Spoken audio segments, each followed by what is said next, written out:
to return the favor here in Kansas City. The 2014 American League Division Series coverage on TBS is presented by T-Mobile. It's Game 3. The Angels and the Royals. They're on TBS. Good evening, everybody, and welcome to Kansas City. I'm Ernie Johnson. This is Ron Darling. This is the Iron Man, Cal Ripken. The Royals won the wild card game, the first two games of this series, all in extra innings. How are they getting it done, Cal? Well, they came in as the underdogs for sure, but it's not who's supposed to win, it's who executes the best. And the Royals have executed all facets of the game. First in the pitching, the bullpen hadn't given up an inning, and that starting staff can be electric. Then on defense, they played spectacular, nothing more spectacular than this play from Dyson. And then it comes to timely hitting. And what about this extra inning home run by Eric Hosmer? Couldn't get more timely than that. In the end, they've just played better than the Angels. Meantime, on the Anaheim side, Ron, we've talked about this. Here's the best record in baseball. Nobody scored more runs than the Angels. What's going on here? And really only 3 runs in these 22 innings, 2 solo shots, and Pujols drove in a run. What's happening? Their best players are not playing the best baseball. Simple as that. But for you Anaheim fans, there is some positive. If you look at today, Howie Kendrick off Shields is 14 for 26, and Cole Calhoun has a couple hits in both games. So they're going to be looking for that offense here today. If you're wondering, team loses 2 games at home to start a best-of-5. What are the chances that they come back and win? It's happened a couple of times. The Yankees did it to the A's in 2001, and 2 years ago, the San Francisco Giants turned the trick on the Cincinnati Reds. Well, it's an uphill climb for the Angels, and it begins tonight here in Kansas City.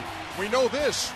The winner of this series gets the Baltimore Orioles, as you saw earlier on TBS. First pitch of this one coming right up.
And a chance for the Kansas City Royals to advance to the American League Championship Series, which the Baltimore Orioles They punched their ticket with a sweep of the Detroit Tigers.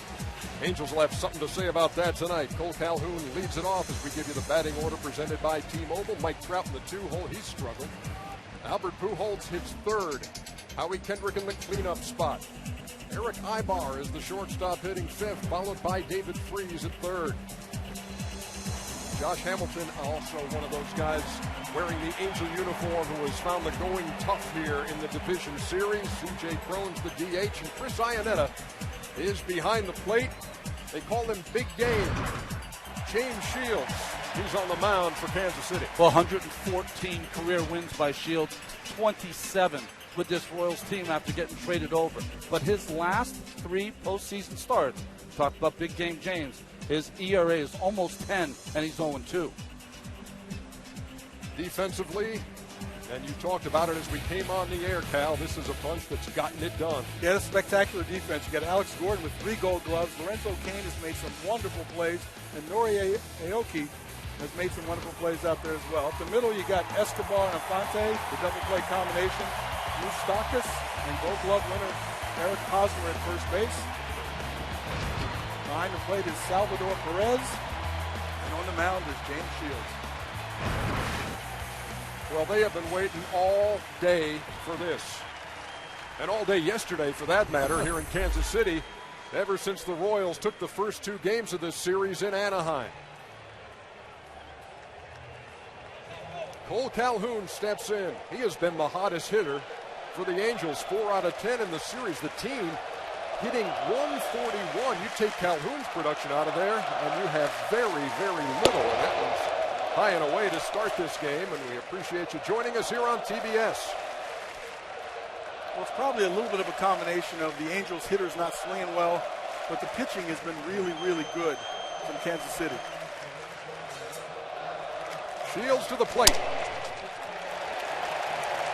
Popped up behind second into shallow center, and Lorenzo Cain puts it away for the first out. Shocking. Anything in the air to the outfield, Kansas City is usually caught. Just an instant out.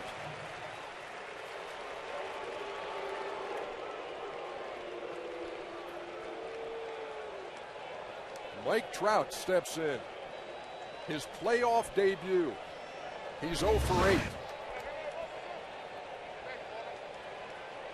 He's 2 for 6 with a home run against James Shields. Trout does have a couple of walks, but he is hitless. Shields misses inside, 1-0. You know what's interesting about Trout? He's very passive usually early in the count. And because Kansas City's been going after him, it seems like he's 0-2 or 1-2 in every count. But Shields missed with that first one. That ball is driven to left field. Gordon takes a look, and that's all he can do. Mike Trout has gone deep here in the first.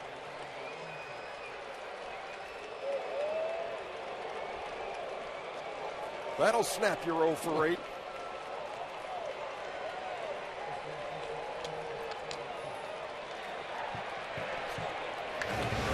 This is a 1-0 fastball. I was just about to say, I'd like to see him take a big swing, an aggressive big swing early in this game just to set the tone. And he was all over this one. Catches it perfectly, and it's a no-doubter.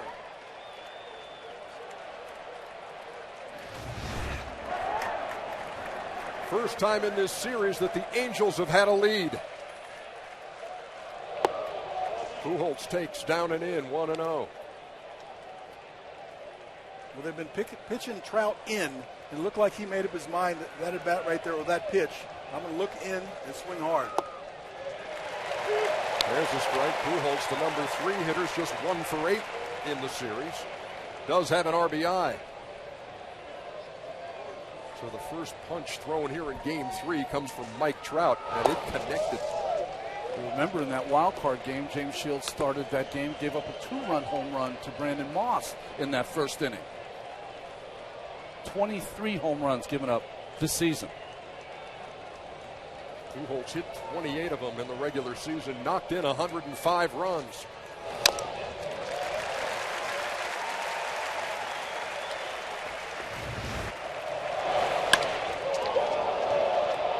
Another look at Mike Trout. Splashdown. going upstream.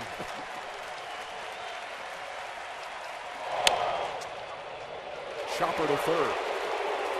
Moustakas, and look at the pick by Eric Hosmer. Saved his buddy an error. 2 down.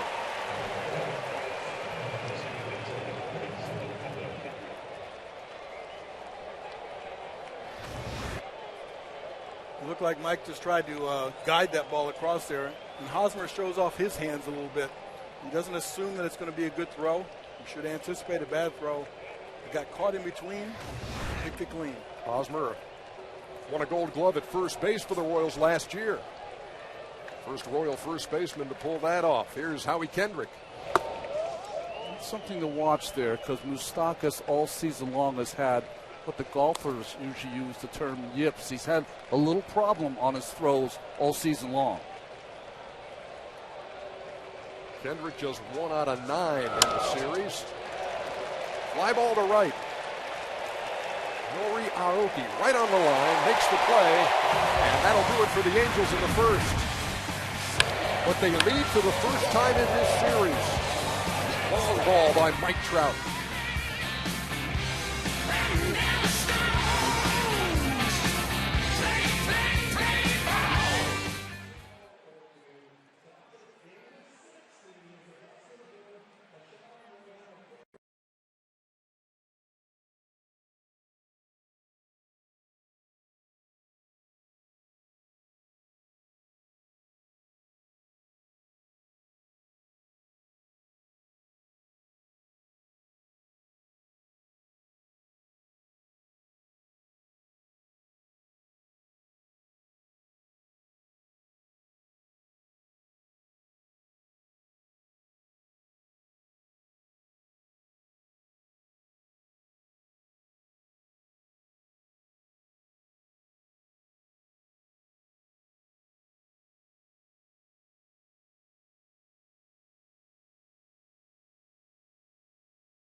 Leads it off, then it's Nori Aoki.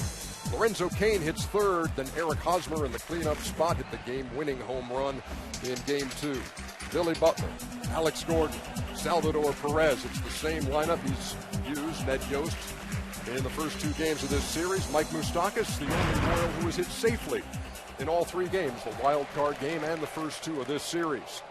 C.J. Wilson into the line, throws a strike to Escobar. Some good news and bad news when you look at C.J. Wilson's year this year. Won 13 games, but you can see those 85 walks led the American League. He's going to try to stay away from those, of course, against this really aggressive, young-hitting Royals team. On the ground to second. Hendrick throws him out. 1 down. Wilson's 33 years old, spent some quality seasons with the Texas Rangers. And you look at his season this year. He did pick up a win against Kansas City in May, a no decision in June when he lasted only 3 2/3. In fact, there were 6 outings this season in which he did not get out of the 4th inning. He works with a 1-0 lead early here in Game 3. Here's Aoki.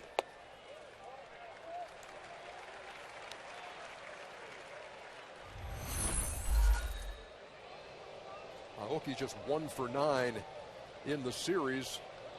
And of course, having played the wild card game as part of the postseason numbers, he's 1 for 13. But he did make a couple of acrobatic catches in Game 1 as the Royals took the opener.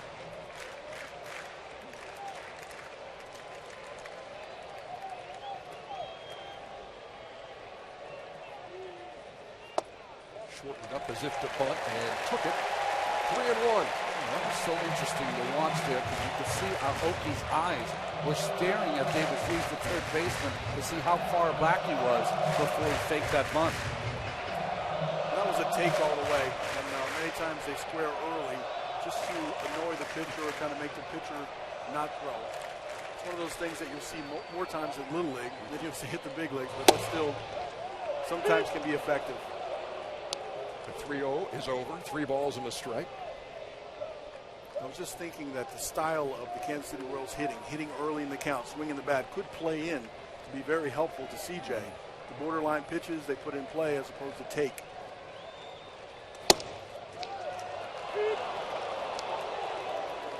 Home plate umpire is Jeff Nelson. And we saw him signal strike. It's 3-2. I think Wilson's walks are more about picking, looking at the outside corner, inside corner, just trying to make the perfect pitch, or it's just overall control of mechanics? I think it's definitely, he's a perfectionist by nature. He wants to throw each pitch on the corner and be perfect, and I think that gets into trouble a lot of times. Mike Butcher's shaking his head there on the right, like, yes, he's aggressive so far.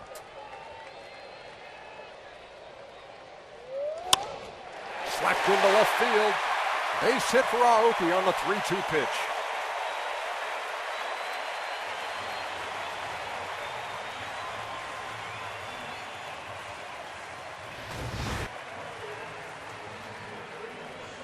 Aoki this year had a better year against the left-handers. Batted .363 on left-handed pitching. He stays in and is content hitting the ball the other way. What did Tony Gwynn used to call that hole? 5.5 hole, I believe. Aoki swiped 17 bags in the regular season. He was 17 out of 25. Lorenzo Cain steps in. He's just 3 for 16 in the postseason, 1 for 10 in this series. And he takes low and away, 1-0. You would think that with Wilson on the mound, you should be able to neutralize, at least in a small part, the stolen base here for the Royals. See his pitching breakdown. With the Chevrolet pitch tracks.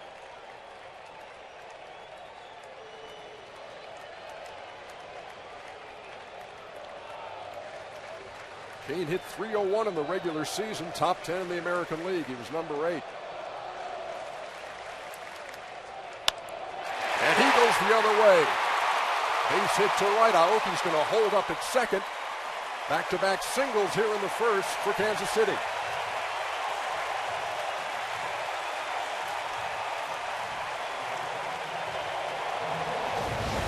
Just a fastball away. Lorenzo takes it right over there in the hole, created by holding the runner on first base. I'll tell you what, Calhoun does a really nice job of charging this. He knows Aoki wants to go first to third, and he gets to the ball early enough to make him make that decision to stop. Very interesting. Right away, both hits to the opposite field by Aoki and Cain. Top 3 hitters for the Royals in this series, 3 for 28 coming in, but Aoki and Cain back-to-back singles. And here's Eric Hosmer.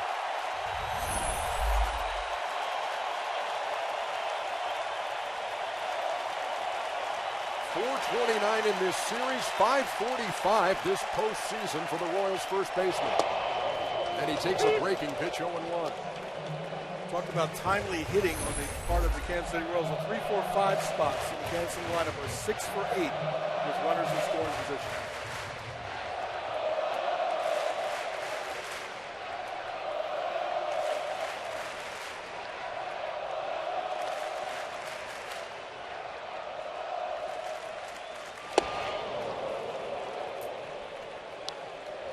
That looked like the cut he took the other night in Anaheim. That one connected. And it came in the 11th inning. 2-run shot as the Royals took the first 2 games on the road. They had a great road record in the regular season. No balls, 2 strikes to Hosmer. Strike 3 call.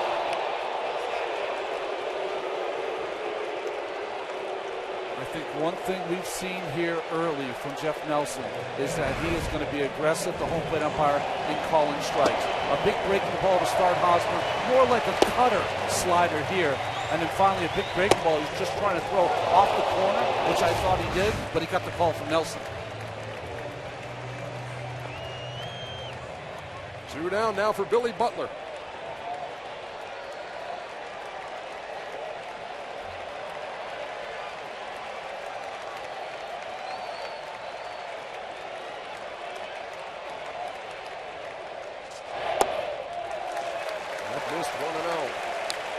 State to a 1-0 lead on the Mike Trout home run in the top half of the first. Trying to hold on to it here in the bottom half.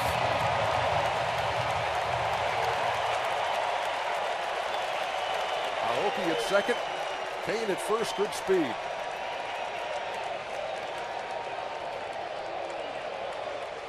Right inside. Almost hit that Royals jersey. 2-0.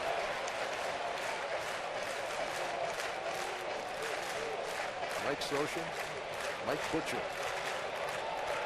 Meeting with Scioscia before the game was one of the funniest we've ever been in. Scioscia was asking us questions. What do you think we should do?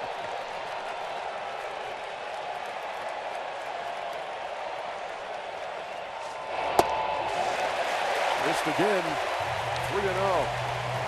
Yeah, Mike, we had the usual give and take. Questions, answers. What do you think? You know, you're down 2-0. Bob. He says, well, that's all I got. What you got?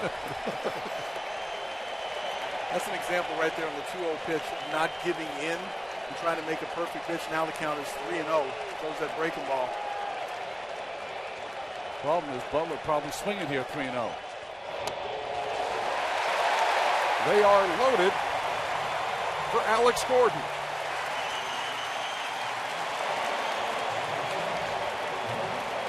So Mike Butcher deciding to go out. Never want to, as a pitching coach, have to go out in the first inning to talk to your veteran starter. It's interesting. Sometimes they talk about having a base open. You know, it's not always the first base being open. Just you hate to pitch with the bases loaded here. You're going up against, I think, the best player for the Royals all season long. Wilson's a guy who won his first postseason start in the Texas Rangers uniform. He's 0-5 since. The logic is the lefty-lefty matchup. 3 great breaking balls to Hosmer.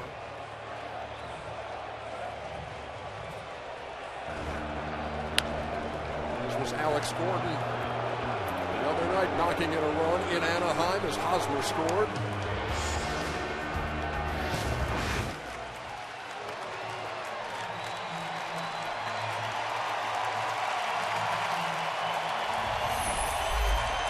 Big at bat early here in Kansas City.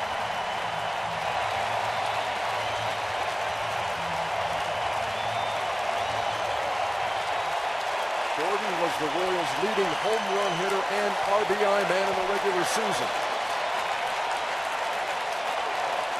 Royals lead from every base as C.J. Wilson looks in. Breaking pitch missed, 1-0. That was the bigger curveball, not the short slider. He chose to try to get ahead in the count.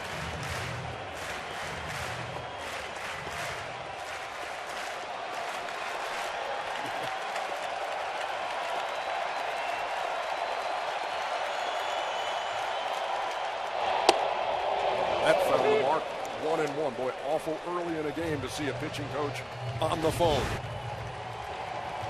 Came right back with that breaking pitch and found the middle of the strike zone. This is a take no prisoners, no loyalty here. If you don't have it, we're going with someone else.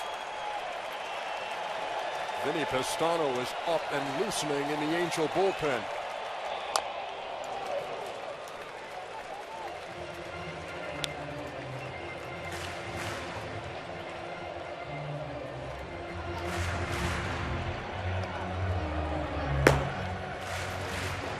Pistano was the last Angel pitcher used in Game 2 after the Hosmer home run.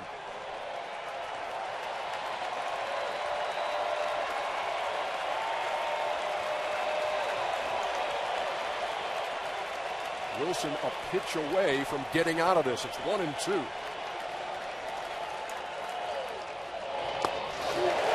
Great job by Iannetta sliding out to keep that in front.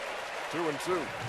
It's that little cutter slider that Wilson will feature against the left-handed hitter. Great athleticism from Iannetta. Yeah, 6 out of the 7 pitches, 2 left-handers so far have been breaking balls. You got to protect against the fastball, but I think you have to have the breaking ball in the back of your mind if you're Gordon.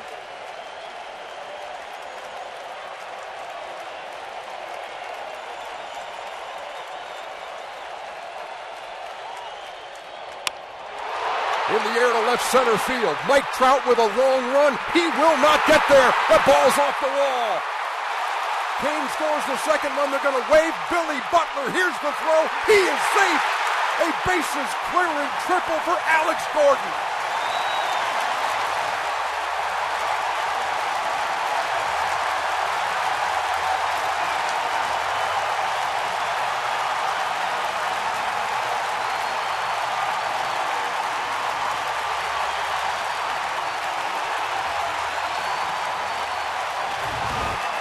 That short little slider. He stays on it, looking for it, looking to drive it to left center field. It does just exactly that. Hits off the base of the wall, scores all 3 runs. How about the hustle by Billy Butler? The man who gets run for every game, it seems. Talked about the fact there were a half dozen games this year in which C.J. Wilson didn't make it out of the 4th. Tonight, he doesn't make it out of the 1st. Vinny Pistano on his way in. Royals on top, 3-1.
Billy Butler wearing the mic. Eric Hosmer wore it the other night. Hit a home run in extra innings. Butler wearing it tonight. Scores from first on it'll go in the books as a double, and he took third on the throw. But a 3-run double by Alex Gordon. Here's Salvador Perez. Vinny Pistano, the new Angel pitcher. Pistano barely had time to get down to the bullpen already in the game.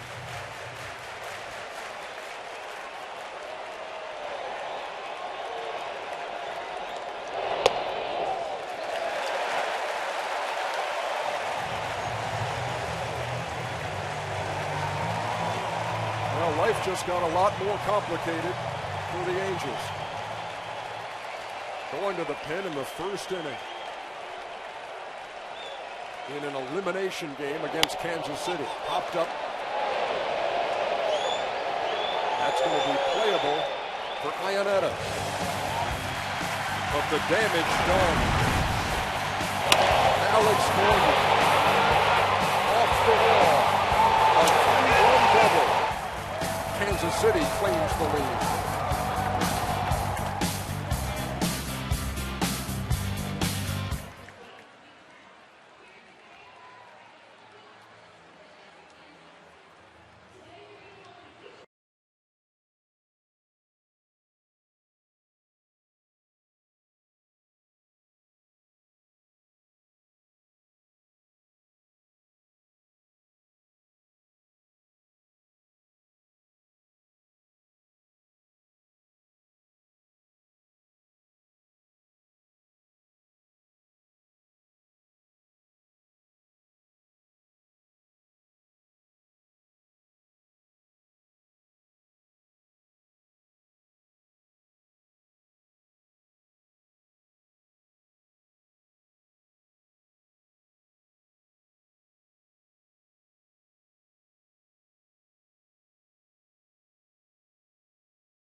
Yes, I'm Matt Weiner. Well, long before he was a Cardinal or an Angel, Albert Pujols was a Fort Osage Indian, as in Fort Osage High School, about 17 miles from Kauffman Stadium. Pujols spent most of his childhood in the Dominican Republic before a stop in New York City, then moved to the Kansas City area before his junior year of high school, then went on to start at Maple Woods Community College before the Cardinals drafted him in 1999. Tonight, he's bought a suite and about 40 tickets for friends and family out here in left field. Obviously not his first time in the park, but it is his first postseason game here. And fellas, he has a career .329 batting average and has already hit 14 home runs here in KC. They could use him tonight. Thank you, Matt. Lorenzo Cain all out, but trapped that one from Ibar, and that's a leadoff single there in the second. Lorenzo reaches out for it, just misses catching it in the air. Somehow manages to catch it on the short hop. keeps Ibar at first base. He's a little mad at himself that he didn't catch that in the air, isn't he? Well, they've caught everything for a week.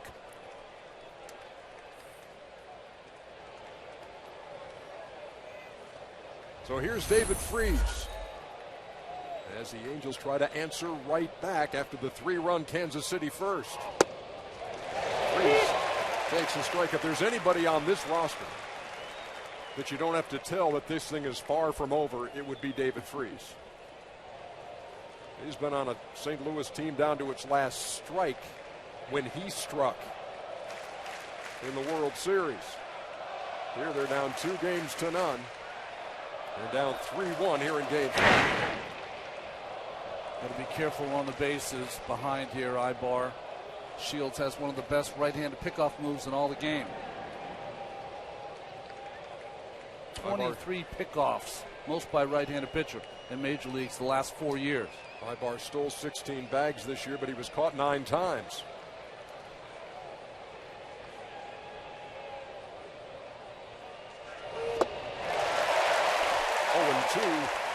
To the Angels' third baseman.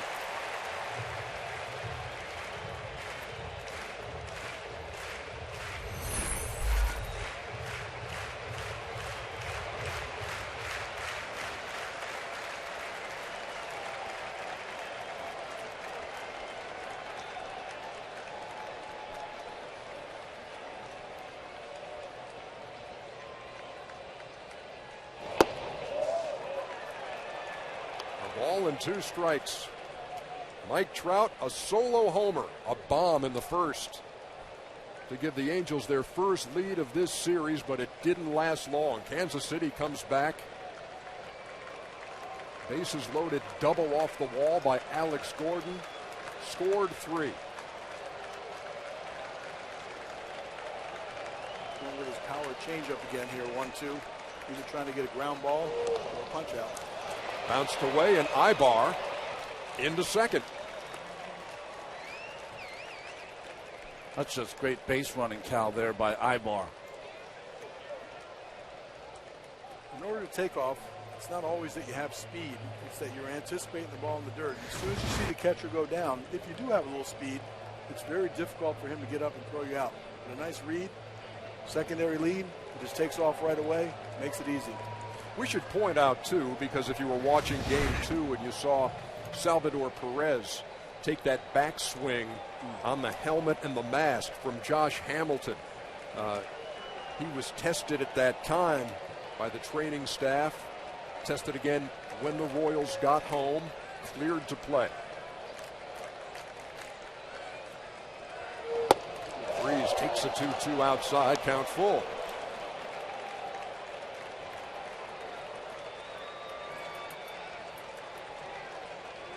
Here's Trout, who homered in the first. Shields not real sharp early on in the game. Had a chance to put him away from 0-2. Now it's come all the way back to 3-2. Now Freese wants time, and it's granted by Jeff Nelson, the home plate umpire. One of the stats we love to use is the shutdown inning ERA. It's 2.02 for Shields after his team has scored him some runs. Payoff pitch. And he got him. Freese goes down swinging for the first out.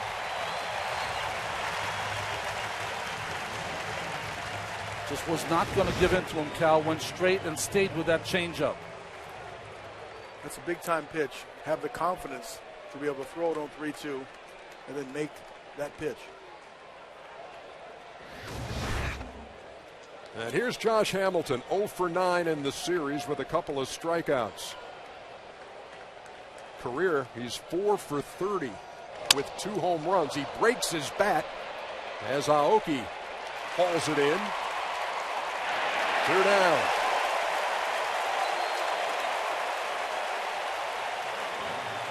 That's the second bat in 2 games that Hamilton has broken, and the bat has ended up past first base.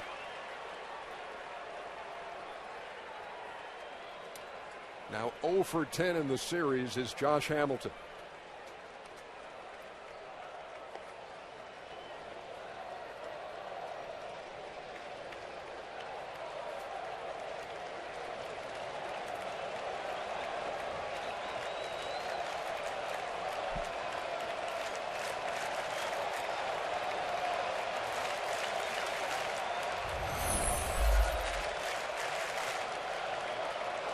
C.J. Cron steps in.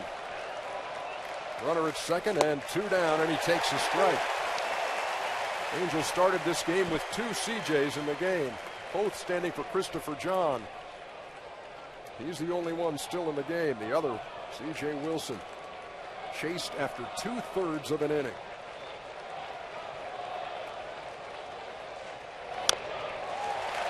And quickly, Shields ahead, no balls and 2 strikes.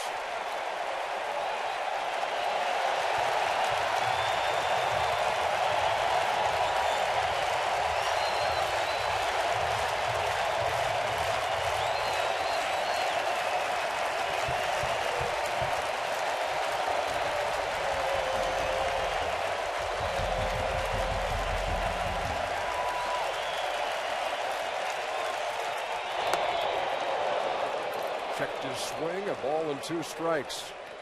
One of the reasons I think that James Shields has always had great success, few right-handed hitters face right-handed changeups. They're just not a pitch that's used very often in the game. He's one of the rare ones.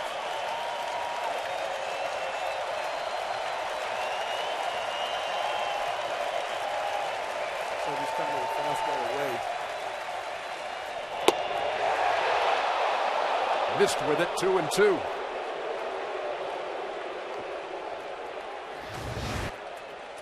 Interesting, Perez knew it was a ball. James Shields knew it was a ball. The 40,000 plus here thought it was a strike.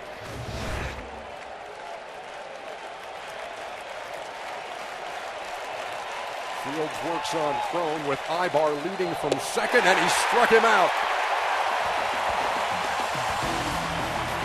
The Angels get a runner into scoring position, but can't move him along. Middle of the second. Kansas City 3-1.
Mike powered by Ford on BleacherReport.com/Behind the Mic. Beautiful night here in Kansas City. as Omar Infante leads off the bottom half of the second against Vinny Pestano.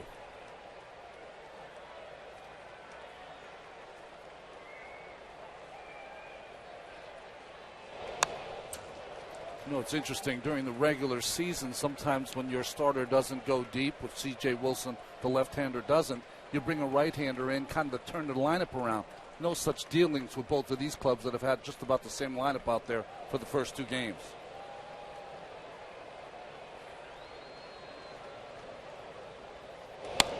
Yeah, Ned Yost has gone with the same unit all three games, the wild card in the first two games of this series. Probably 2 weeks before that.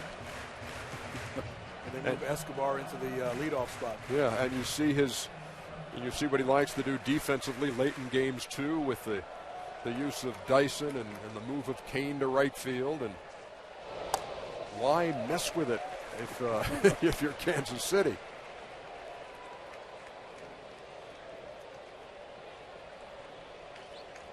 Infante looking for his first hit of this series. He's 0 for 8, and he's 2 for 13 in the 3 postseason games played this week. And he takes a called third strike from Pestano.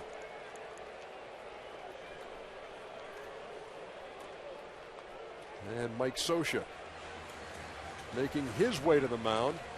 They've had the left-hander Hector Santiago getting ready. He's the only left-hander in the Angels bullpen, and he's going to get the call here in the bottom half of the second.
Vidowitz and Adam King can depend on great offers on their 2014 North American Truck of the Year, Chevy Silverado. The third Angel pitcher of the night, you heard me, Hector Santiago.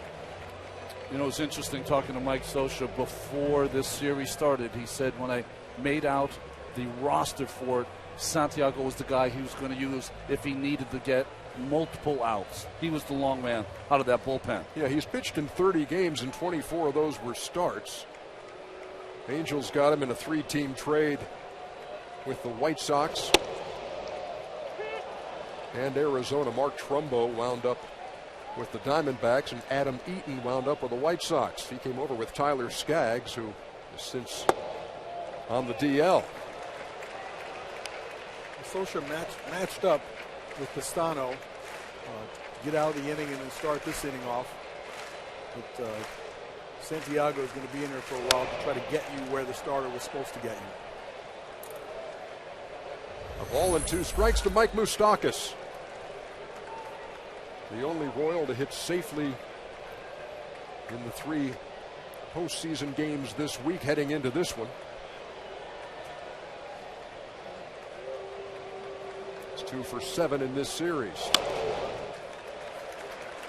What's interesting about this relief appearance by Santiago, you really have to think about it if you are Hector, that this is just like a start. You got to go as deep as you can into the ball game.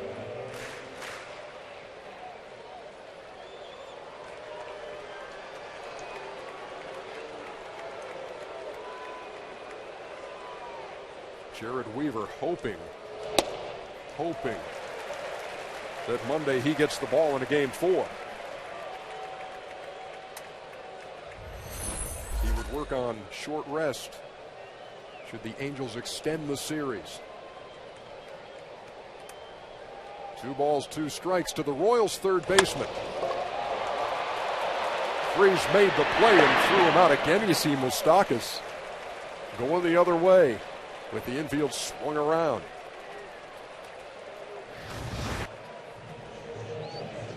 Fastball away, stays with it. And you're going to see this more and more as they start playing the shifts. You're going to see hitters consciously trying to hit the ball the other way. Well, you know what's interesting about that is that against right-handed pitching, they played Freese at the shortstop position. But against the left-hander Santiago, they left him closer to his original third base position.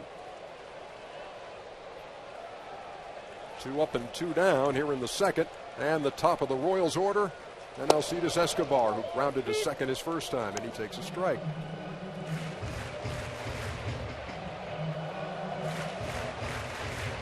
Chevy pitch tracks. 70% fastballs from the Angels left-hander.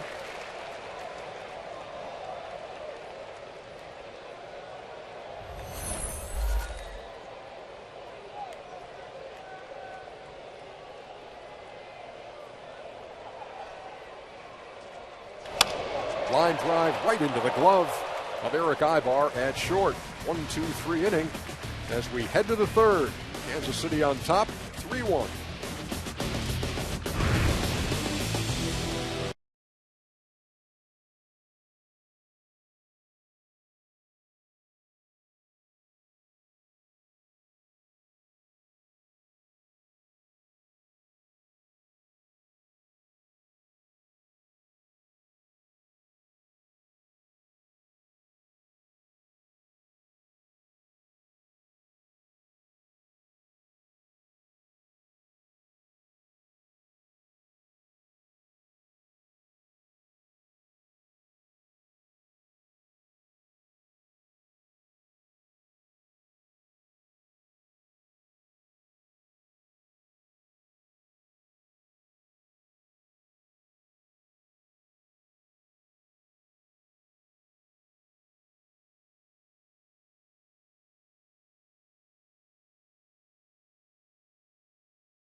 Go to MLB.com/season tickets to reserve your seat today. 2014 American League Division Series continuing here on TBS. We move to the third. And Chris Iannetta to face James Shields. Big cut by Iannetta, who homered in game one. Shields has a better fastball so far in this game than he did in the wild card game. This was Iannetta and Jason Vargas in game one of this series. Shields jumps ahead 0-2. James Shields trying to get into a little bit of a rhythm here. Gave up the home run in the first. Ibar singled and Shields wild pitched him to second. Then he struck out Freese, broke Josh Hamilton's bat on a fly ball, and struck out Crone to end the inning. We're trying to stay away from the moniker Big Game James Shields because I'm sure it's got to be very irritating to people in Los Angeles or Anaheim that are Laker fans. There's only one Big Game James for them. Yeah, only one worthy of that nickname. Are you guys talking about basketball? Outside to Iannetta, 2-2.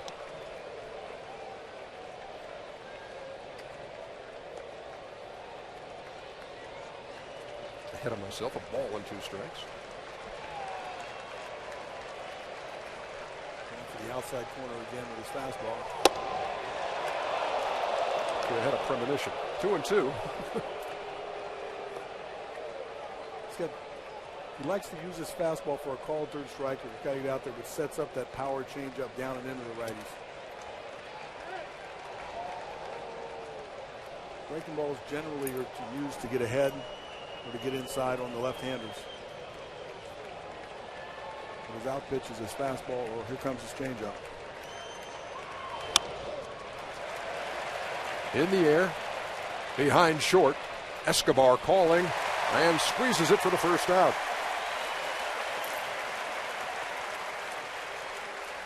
Very little grass remains uncovered in the Kansas City outfield. And a quick infielder like Escobar, you got fleet outfielders from Gordon to Kane to Aoki in right, and then you got Dyson off the bench. And a lot of the instruction comes from that man right there, Rusty Kuntz, the first base coach and outfield instructor. You know, when you have a good outfield that can cover a lot of ground, spacing is important. You don't want to overshift and overplay people. You just want to give them the chance to cover the ground all on their own. So they space themselves really well and take advantage of their athleticism to cover all that ground. In his playing days was known as a great defensive outfielder.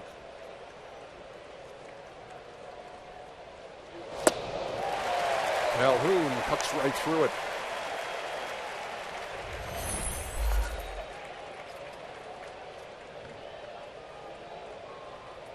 And you see Alex Gordon in left, converted third baseman, and much of the credit to making that change goes to Rusty Kuntz.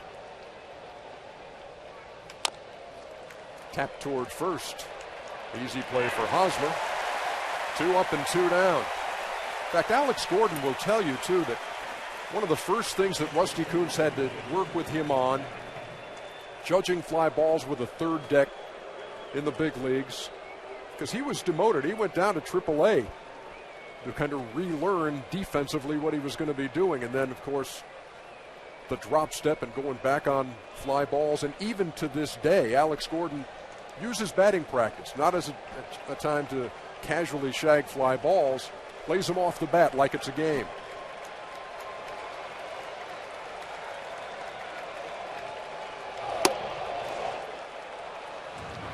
Mike Trout takes outside, and this was his first at bat, and it got wet. His first hit of the series. He had been 0 for 8. You're going to see the adjustment that's made. He went on 1-0 fastball in, went for a home run. Now this at bat, 2 straight cutters, 1 off the plate and a 1-0. Now he's coming back in with a fastball. Tied him up inside, strike 2. They check down there with Jim Reynolds at first base. That's nasty. Kind of helpless feeling there, Cal, huh? I think he was thinking about the cutter, too, again, to break him all away. He just didn't pick it up.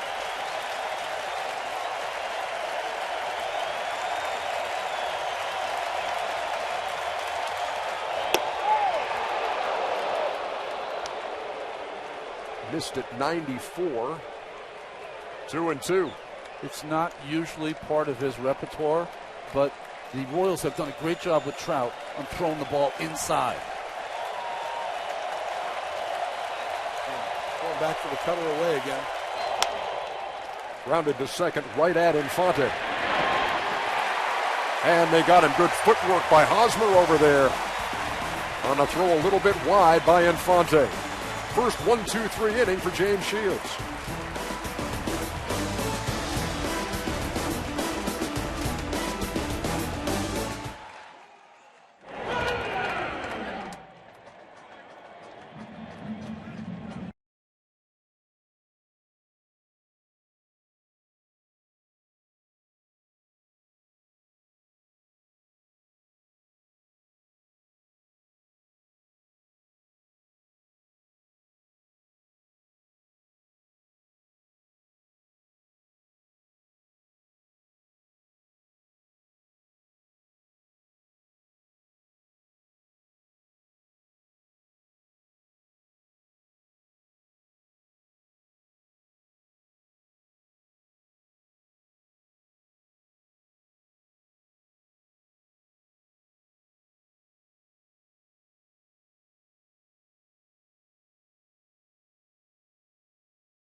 By T-Mobile. Thanks for being with us on a Sunday night. A day that's already seen the Baltimore Orioles advance to the American League Championship Series with a sweep of the Detroit Tigers.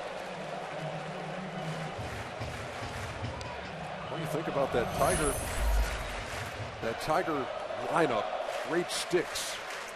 On the offensive side, and you got starters like David Price and Justin Verlander and Max Scherzer, and you get swept in a best-of-5. It's almost unfathomable to think about it. When Price was traded over to Detroit, everyone in baseball had to feel as though Detroit was the team to beat. They were built for the playoffs. They had to struggle to get to the playoffs, but once they got there, you want to line up that power pitching and the ability to score runs in many different ways from that lineup. So credit the Baltimore pitching in that series. Well, they took advantage of the Tigers' bullpen in the first 2 games of that series. Price gave up a long ball to Cruz today. 4-pitch walk to Aoki to begin the third for Kansas City. Let us check in Atlanta with Casey Stern. Case?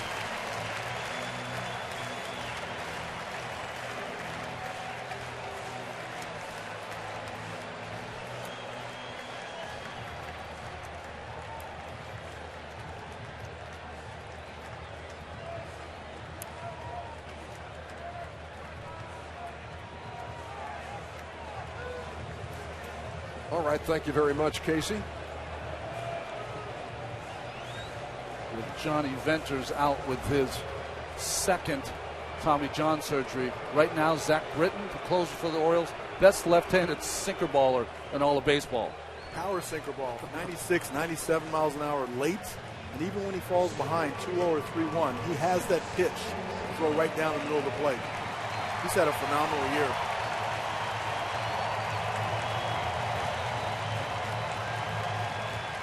Here's Lorenzo Cain. Runner at first and nobody out in the third, and Kansas City looking to build on a 3-1 lead. Cain singled his first time. Went the other way.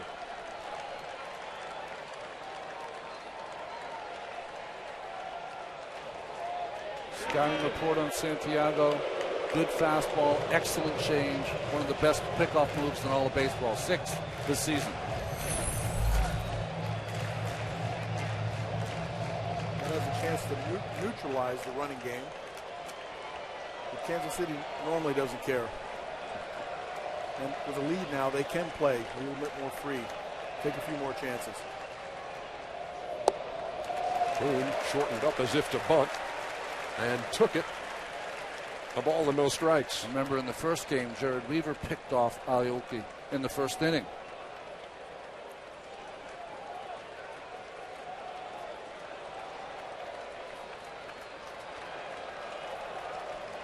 Mike Scioscia begins the line of communication. Iannetta behind the plate. Santiago on the hill. And that missed. 2-0. I think Mike would tell me what those signs are so we could decode them from up here. Probably very little chance. Although people have a hard time saying no to you, Iron Man. I've been hanging out with you for a few years now. It's something I have noticed.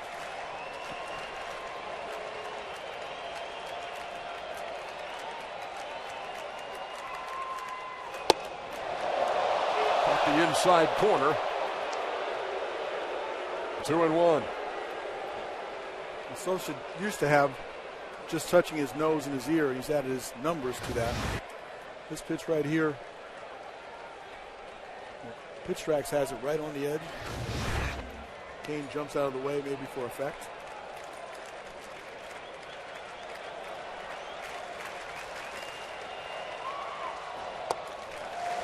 And inside again, missed. 3 balls, 1 strike. Pitchers that have great pickoff moves, when they get behind in the count to a hitter, usually they'll use that move to try to help them through the inning. Well, Santiago worked against Kansas City back in June. Shut him out through 4 innings, and then the rains came in that one. Count full, 3-2.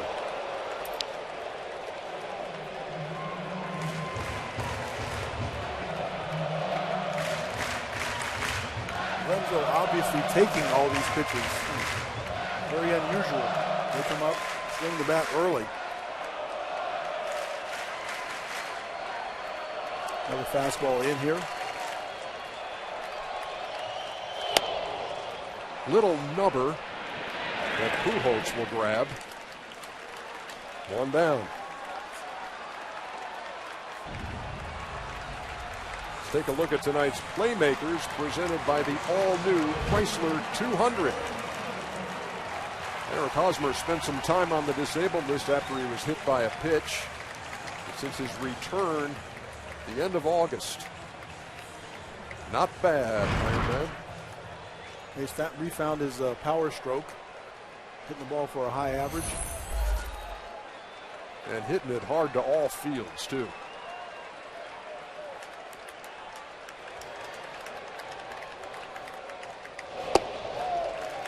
Away, missed 1-0.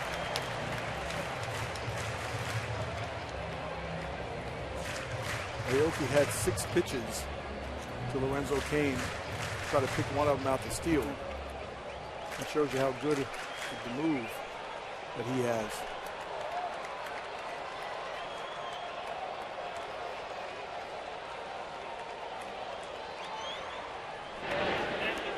Moves so good he doesn't even have to give the good one. Or not yet anyway. Many times they're just the throwovers. They get it from the bench. whether you want to read whether they're going to do something or not. Maybe it'll influence you trying to pitch out. No coverage on hit and runs.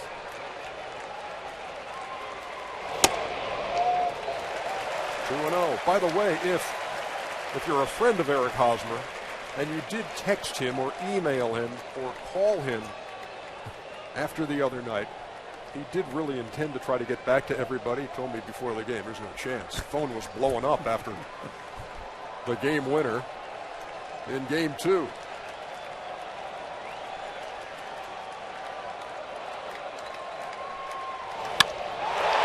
That's well hit. Center field. Trout back. Looks up. Goodbye. Home run.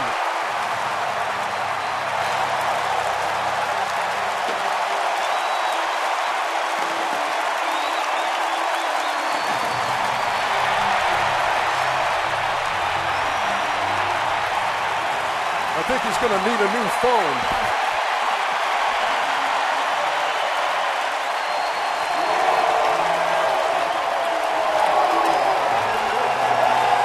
Going this way, he'll call you back in November. It's a 2-0 fastball. He's sitting dead red outside half of the plate. And he does have power to center and to left center field.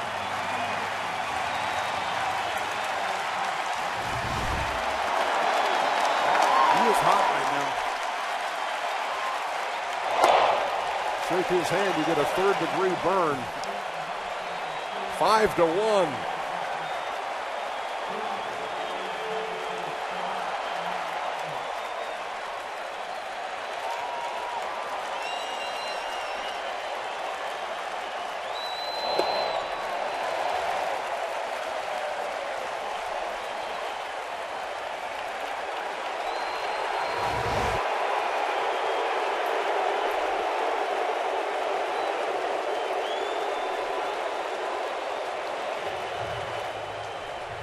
How about that Kansas City bunch? Fewest home runs in baseball, 95 of them this year. Only team not to hit 100. What did Eric Hosmer tell you before the game? He said if the wind stays like it is now, no one's going to be able to hit it out to left field. He had no trouble here in the third. And again, talk about the power to all fields, hitting the ball hard everywhere, Cal. That kid does it. Yeah, you watch him in BP, he regularly goes up to left center field, to center field in batting practice. He has all kinds of power. And remember, in the wild card game, that's where he went high off the wall for the triple. The one that Johnny Gomes and Sam Fold could not come up with.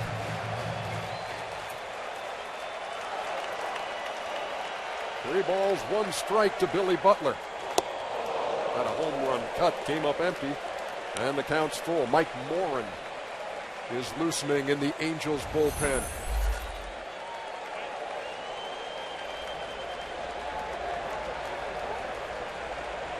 He would be making his first appearance in this series. Santiago issues his second walk of the inning. Third of the game by Angel pitching. And here's the guy who did the first inning damage for Kansas City, Alex Gordon.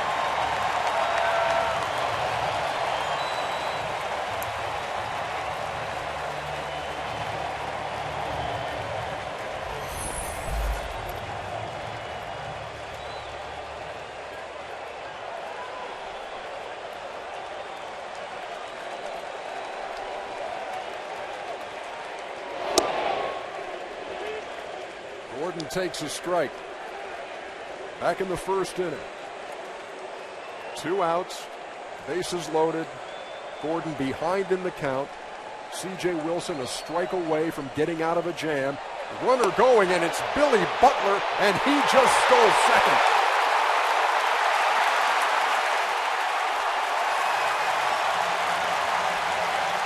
The element of surprise here at the K. Everybody can steal bases. Maybe it wasn't a surprise because the Angels decided not to hold him on with Albert Pujols. He looked to the first base coach. Rusty Cooke says, go ahead, take it.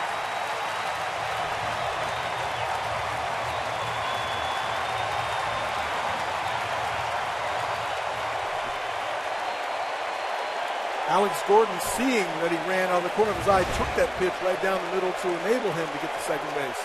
Now he's hitting with an 0-2 count.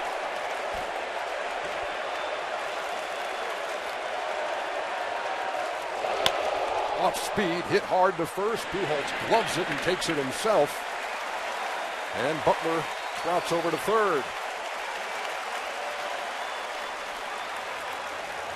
Billy Butler has scored from first on a double. He's stolen a base. That's what speed do. But you have to add Billy Butler's picture to that placard.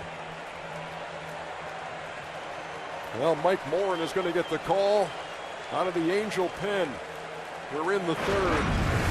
This will be the fourth Angel pitcher. Eric Hosmer doing damage from long range.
Atmosphere here off the charts in Kansas City, where they are hoping for a 3-game sweep of the Angels, the team that had the best record in baseball. Albert Pujols helping his teammate Eric Ibar, who got a face full of dirt on that Billy Butler stolen base.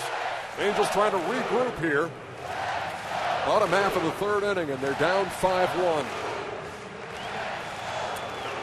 Mike Morin's in the game, pitched in 60 games this year. Missed some time in August with a left foot laceration, but has impeccable control, good fastball, excellent changeup.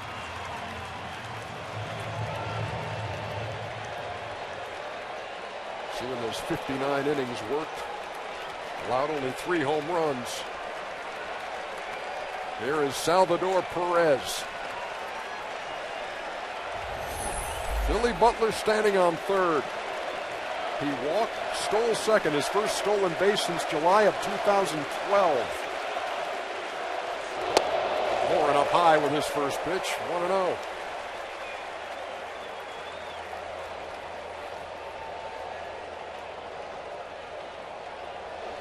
First taste of postseason action for Morin, who went to college at North Carolina. Made his big league debut this year.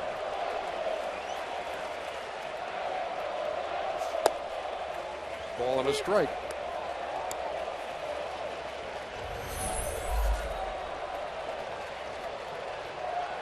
The numbers tell you that. The lead is 4. And with the Royals bullpen, that's been a pretty safe bet.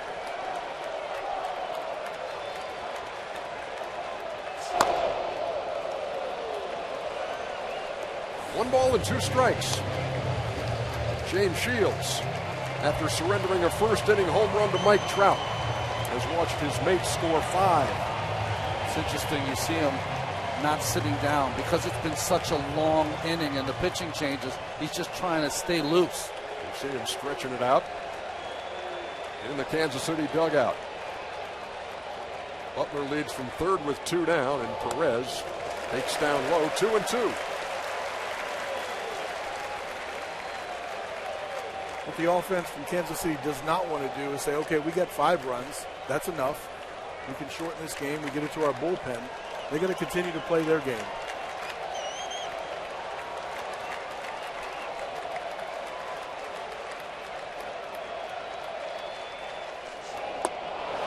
Off speed fooled him, and Perez strikes out to end the third. But Eric Hosmer is in the zone. And if you throw it in the zone, he will do that. 5-1.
Billy Butler wearing the mic, and Gerard Dyson wearing him out about stealing that base. His first since 2012, as we pointed out. And we move to the fourth. Kansas City on top, 5-1. If you're James Shields, what are you doing, Ron? Well, again, we're going back to this shutdown inning. They just got another big home run from Hosmer. You can't let the Angels sniff it at all. They have not hit, okay? They have not hit in the postseason yet, but they can at any time. Like right now, Pujols, deep left, back toward that wall, and that's gone. Albert Pujols leads off the fourth with a solo shot, and it's 5-2, Kansas City. And you heard Matt Weiner talk about the cheering section he would have tonight after playing high school ball and junior college ball in Kansas City. 40 tickets left in that suite, and they love every part of that. That was just a little cutter, slider, a little variation off the fastball at 89 miles an hour. Hung up over the plate. Never got enough of it. So Trout with a solo in the first. Pujols solo in the fourth. 3-run game.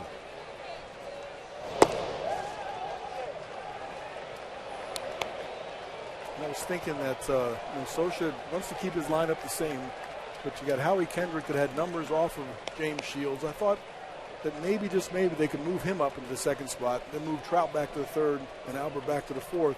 Just enough variation to set the table for the big guys. Howie Kendrick going the other way. In the corner in right. Aoki's over there. And that's a foul ball.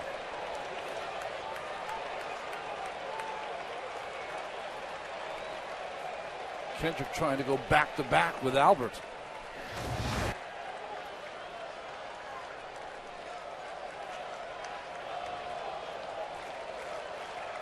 Clearly foul, but he flirted with the foul pole down there in right. Looks like he had enough, too. 2 balls, 1 strike to the Angels cleanup hitter. Shields to the plate. 3 balls and a strike. That home run by Pujols, his 19th in his postseason career. Manny Ramirez leads the way with 29. Bernie Williams 22. Derek Jeter 20. And now Pujols with 19. Breaking out of a tie with Mickey Mantle and Reggie Jackson. You saw Shields in between innings because it was such a long inning, trying to stretch to stay warm. He's come out here a little flat in this inning.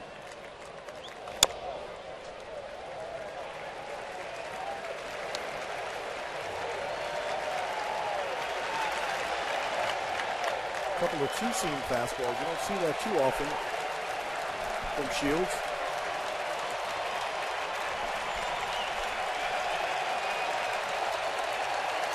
Payoff pitch on the way. And he struck him out for the first out.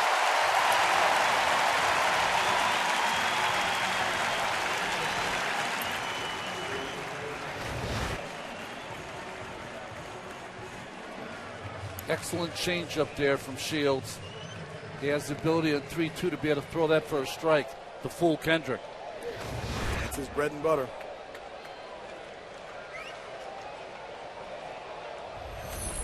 Eric Ibar stands in. He came into this game 5 for 19 with a couple of home runs off of Shields, and he singled his first time and advanced to second on a wild pitch. Angels couldn't get him around.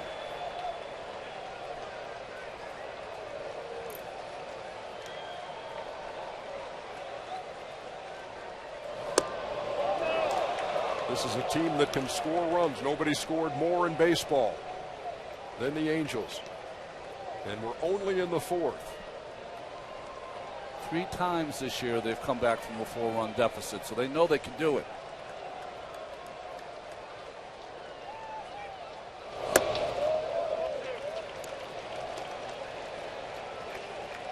Five runs have been scored by the Angels in this series so far. 4 of them on solo home runs. Lionetta and Freese in the opener. Trout and Pujols here in game 3. And this is an Angel team. Keep in mind, in the month of September, they strung together 10 straight wins as they ran away with the American League West.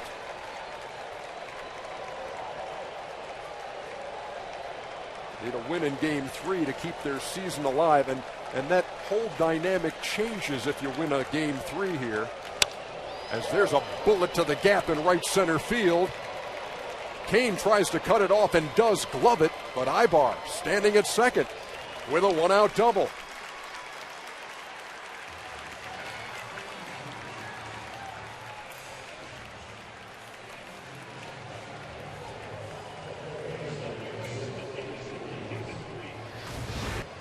It looks like the bats are waking up a little bit. Good hitting count, low fastball.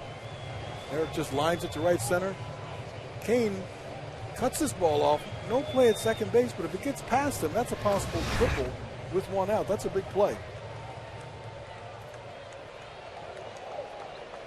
David Freese steps in. Struck out his first time.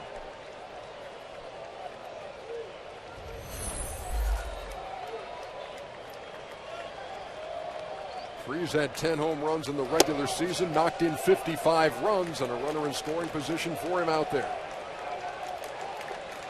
Shields was not sharp in the wild card game against Oakland. He's not sharp again tonight.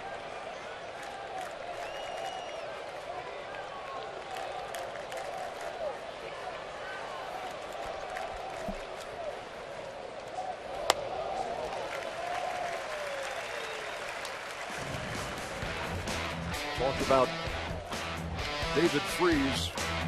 Remember that game 6? He had already tripled with the Cardinals down to their last strike. Big home run. And the Cardinals beating the Texas Rangers in 7 in the World Series. Ran it inside and nipped him. And they're at first and second. Dave Island is on his way out to the mound to talk to James Shields. Well, Island will come out, but there'll be no mercy out for Shields. There was none for C.J. Wilson. This running fastball inside just catches kind of the sleeve of the uniform of Freese. Yeah, you saw it graze the forearm. You saw the skin move.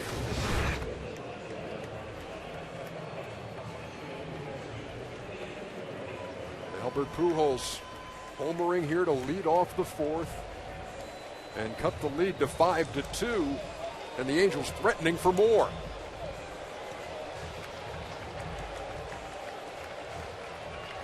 And a guy who's long overdue at the plate in Josh Hamilton.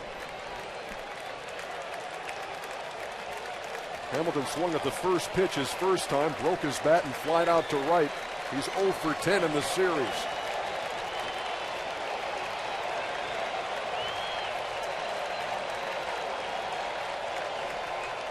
Two on, one out.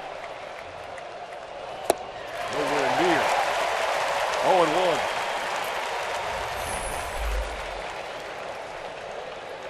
Hamilton not only 0 for 10 in this series, 0 for his last 17 in postseason play.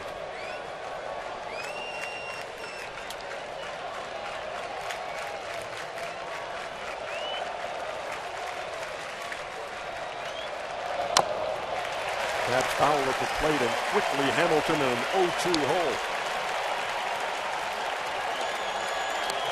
Hamilton in good time has always been an aggressive hitter early on. Looks for the mistake out over the plate. Has power to all fields. But he's going to swing the bat, and he will chase the ball out of the strike zone.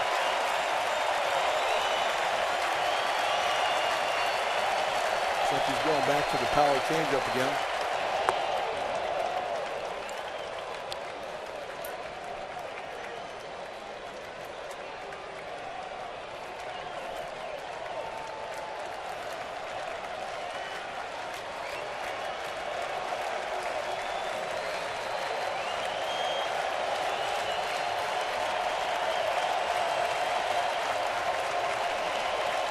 One ball, 2 strikes. Hamilton stays alive at the corner of the Angels dugout. Sometimes good hitting is just having that ability to foul off that pitcher's pitch to stay in the count.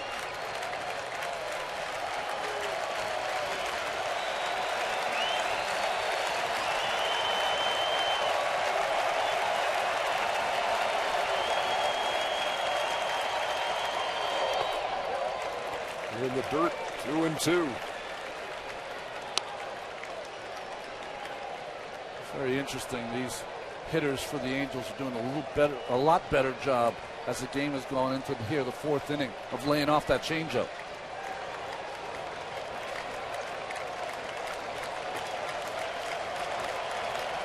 Last couple of changeups haven't been near the strike zone where you can wave at them. And Hamilton works the count full, 3-2. That's 5 changeups. This at bat here, I wouldn't be surprised if he throws it on 3-2 here. Shields had the struggling Hamilton 0-2 in this at bat. Now the count full with 2 on.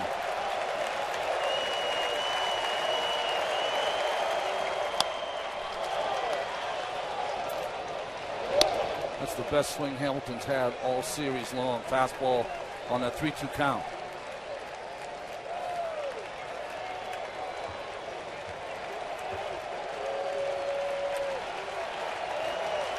Ron Baylor. Coming back with a changeup again. Grounded to first. Hosmer goes to second for 1, to first, late. They're at the corners with 2 down.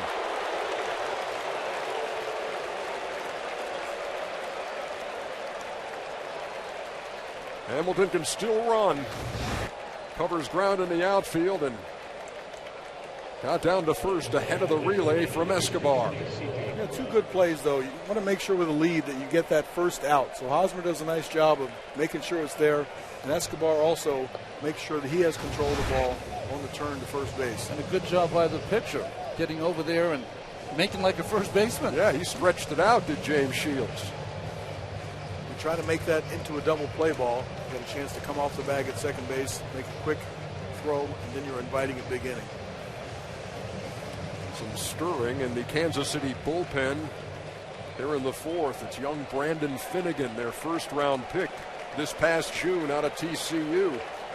We've seen him in every playoff game this week. Here's C.J. Cron, the designated hitter. Swings at the first pitch and fouls it over by the Angel dugout. Big spot for James Shields here in the 4th.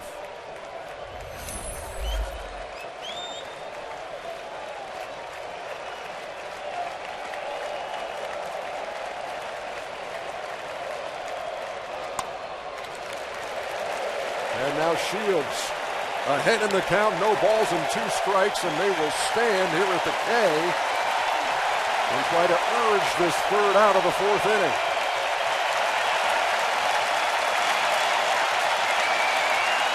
Angels are just 2 for 25 with men on in this series.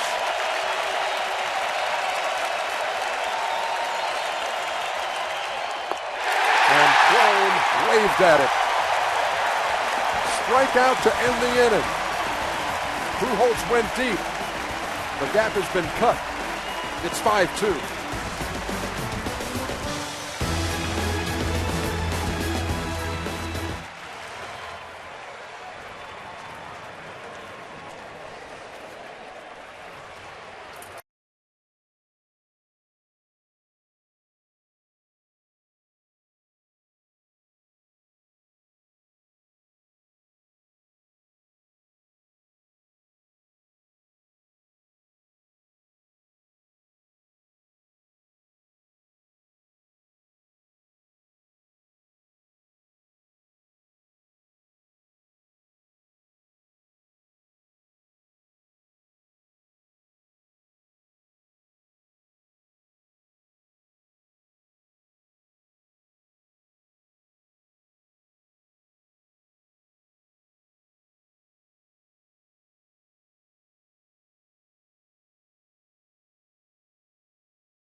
giving a multitude of signs, not only on Salvador Perez's body, but also digitally giving those signs. And he's like urging him, be a little quicker. I need to get my rhythm going to pitch well. When James Shields pitches well, he pitches quickly.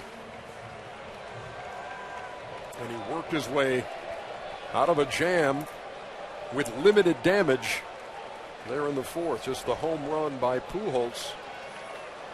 Stranded 2 runners. So it's 5-2 as we go to the bottom half of the fourth. And here's Omar Infante. He was caught looking his first time. Swings at the first pitch. Little blooper behind second. Howie Kendrick wants it and gloves it. 1 down. Moments ago, we spoke with Angels bench coach Dino Ebel.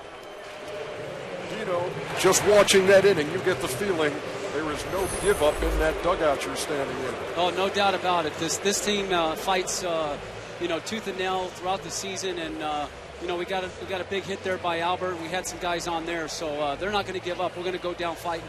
So, Dino, it looks like all hands are going to be on deck from the bullpen. Is it a matchup for the rest of the way? Yeah, I would imagine Mike and Butch is going over that each hitter, each inning. So we'll give it to the bullpen. They've done it throughout the season, and we'll go from there. Much thanks to Dino Ebel for taking a few moments between innings with us as we watch Mike Moustakas take a ball from Mike Morin, the 4th Angel pitcher of this Game 3.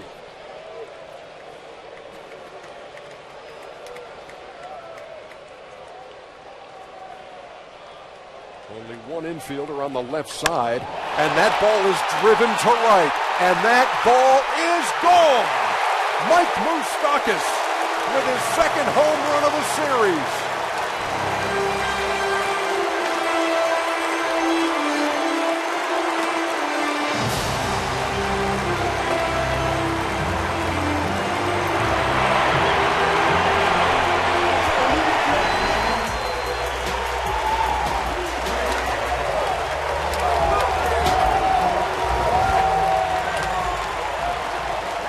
Like a low fastball here. He just goes down and golfs it. Line drive, got out of here quickly. 2 home runs now in this series. Think about Moustakas. He's a guy that was sent to AAA this year to work on his batting stroke. The Moose call ringing through the Kansas City night.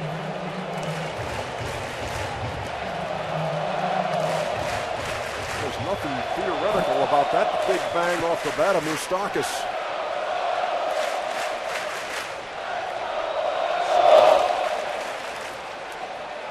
Oh, 0-2 to Escobar. Back to the top of the Kansas City order. I know we've been using the number, they only hit 95 home runs this year. Are we right about that? They have the potential to hit a whole lot more than that. Both Hosmer and Moustakas.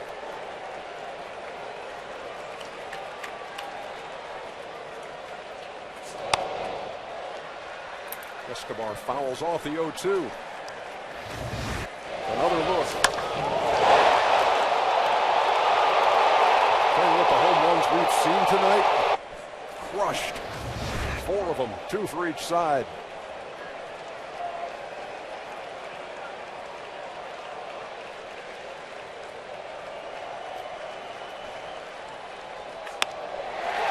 Well hit, base hit. Escobar aboard with 1 down.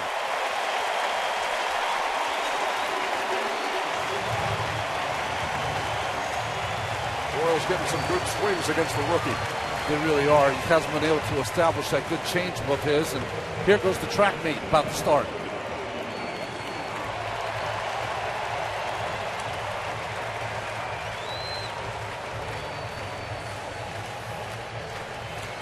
You can feel the confidence building from the Kansas City Royals players. Not much playoff experience beforehand, but what they've gone through in these first 3 games of the playoffs now have got them feeling pretty good about themselves. They're not intimidated right now at all. Escobar at first is probably the Royals' best base runner. He stole 31 out of 37. Good first to third guy.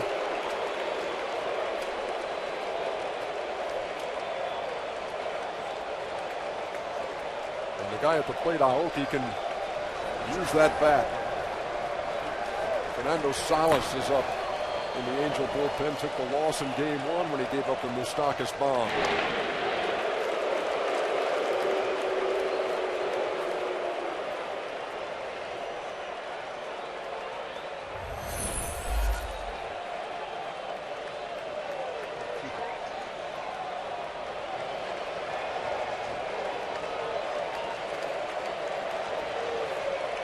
One home run in 6 games, 4 here in the series, 2 of those coming in extra innings. Aoki takes a strike.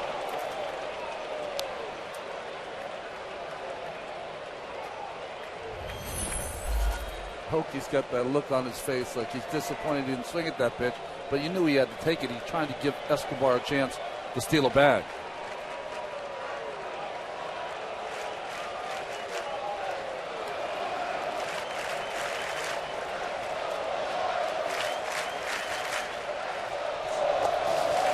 Iannetta doesn't know where it is.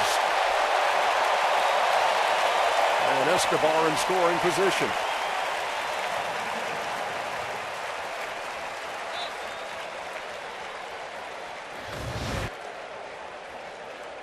Just a little breaking ball down, Cal. You can't go throw all fastballs just because somebody's on base. You got to mix in the breaking ball, still continue to pitch. Held on to that one a little too tight.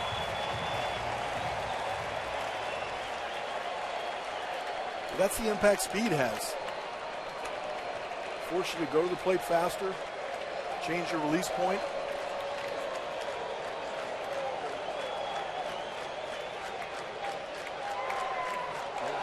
Wow. Well, they could call a balk on that play. He was trying that inside move, but he never got there. Lost his balance. He lost his balance. Easily could have called a balk. And Rusty Kuntz is saying exactly that to Jim Reynolds at first. That should be a balk just because how ugly it was.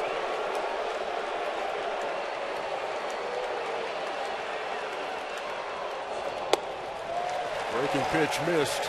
Take another look. You don't think that the speed is upsetting to this Angels team? He never did get that foot on the other side. 29 times this year they stole third base. So you have to be careful wherever they are on the base path.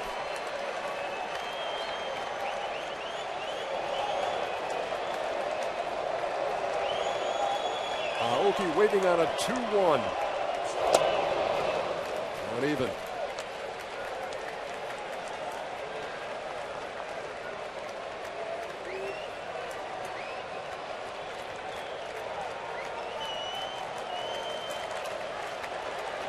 Aoki has reached twice tonight. Once with a single, once with a walk, has scored twice.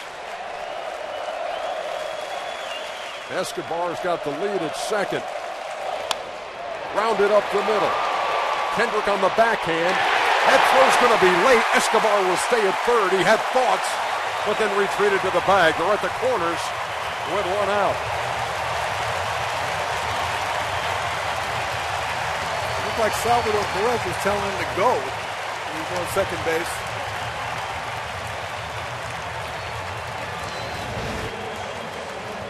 He doesn't run. Ground ball. This is another element of speed right here. Kendrick doesn't have any chance on that backhand. And you see the way Aoki comes out of the box, running as he's swinging. We talk all the time about their 153 stolen bases. They had 158 infield hits this year. And he beat it easily. Now they're at first and third with one out and a run in for the number 3 hitter, Lorenzo Cain.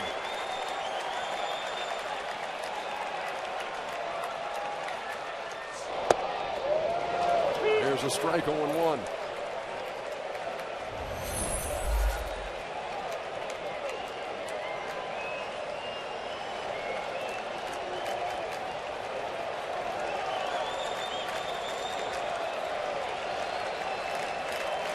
Welcome to the playoffs, Mike Morin, appearing in his first postseason game. Cain to left. Hamilton drifts back near the track. Plenty of room. Escobar will score easily. Aoki tags at first, and he's into second with a slide.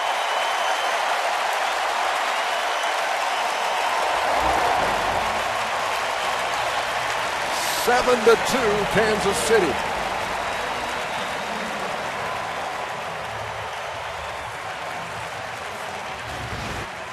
Now this is almost going to be a foot race between Escobar and Aoki. Remember, the run doesn't count unless he crosses home plate. Looks like Aoki won the battle getting to second base. If he would have been out on that play, the run wouldn't have scored.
For your chance to win a pair of 2015 season tickets for your favorite team, go to MLB.com/showdown to play now.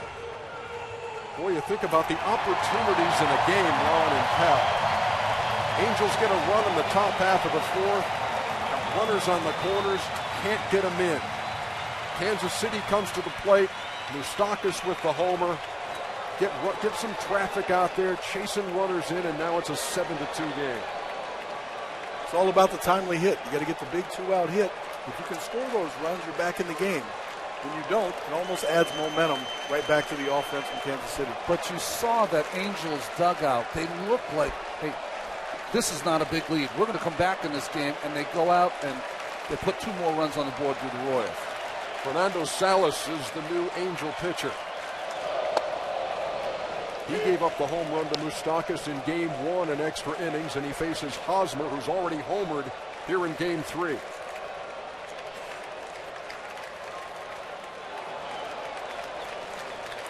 find it interesting with 2 outs here that Salas isn't walking Hosmer to pitch to Butler. The righty-righty matchup seems a little better. No balls and 2 strikes. Here it was, bottom half of the third. Opposite field. I'm usually not a fan of flipping the bat, but he hits him so far. Why not?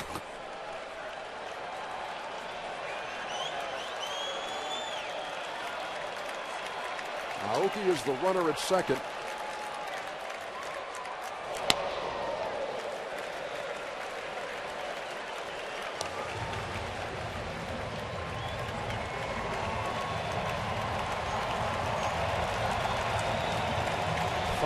Angel pitchers, and we're in the fourth. The starter, C.J. Wilson, didn't get out of the first.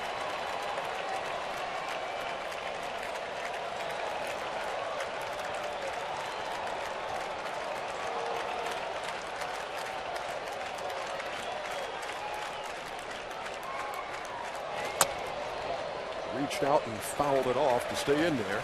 No balls and 2 strikes.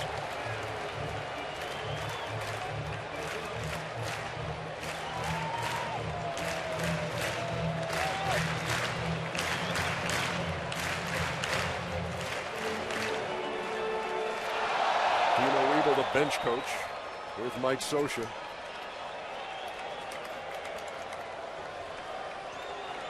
Telling us at the between innings interview, if we go down here, we're going to go down fighting and swinging.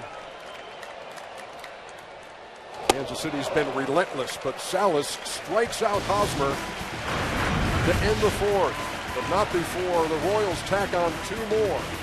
One of them on the solo shot by the Moose.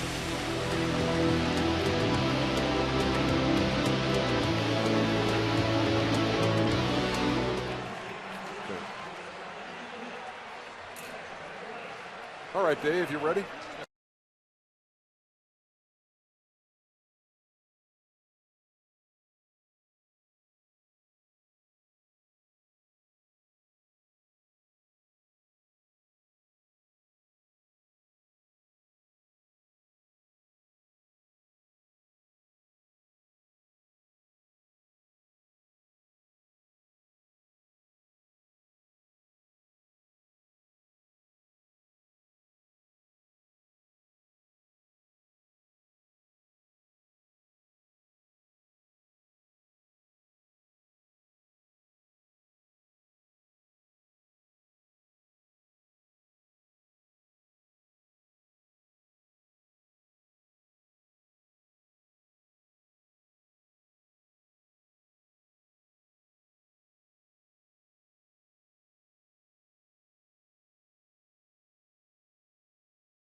Kauffman Stadium, one of the oldest in baseball.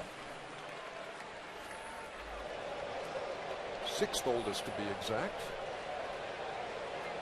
Opened in 1973, and last playoff game was in '85 until now. And James Shields starts Chris Iannetta off with a strike, 0-1.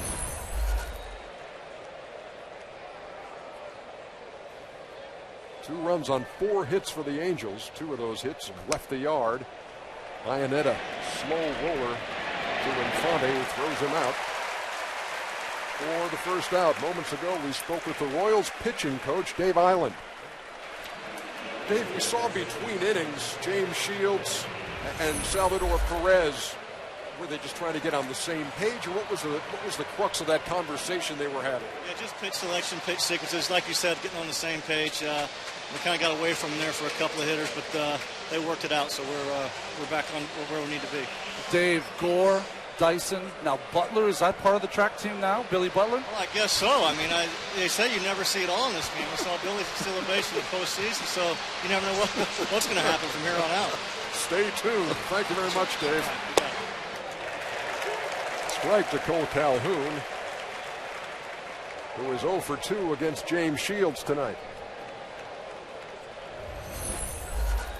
The first two hitters here, James Shields attacked the strike zone with a fastball to get ahead. To center, and it's going to fall in front of Lorenzo Cain. And a one-out single for the Angels' leadoff hitter, Cole Calhoun. He's 1 out of 3, and that's his 5th hit of the series.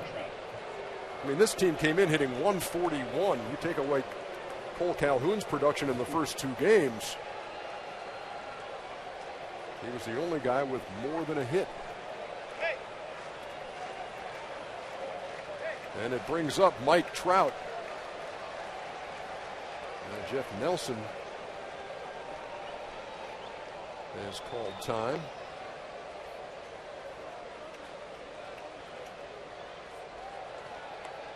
Just needed some extra baseballs.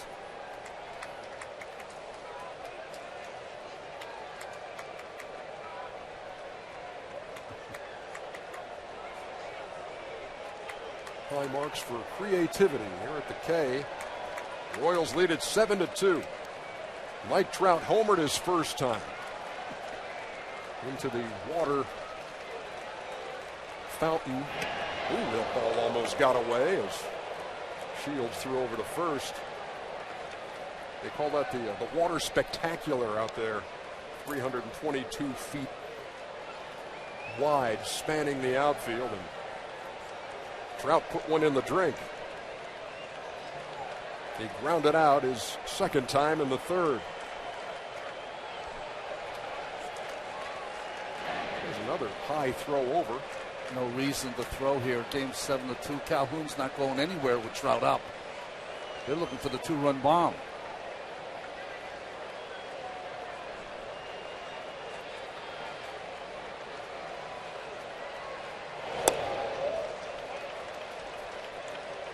Ball and no strikes. Light rain beginning to fall here at Kauffman Stadium.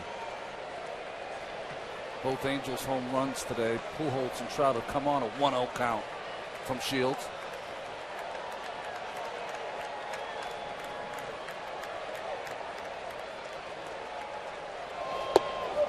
Inside, almost hit him. 2-0. Here's Trout's at bat in the first, no doubt.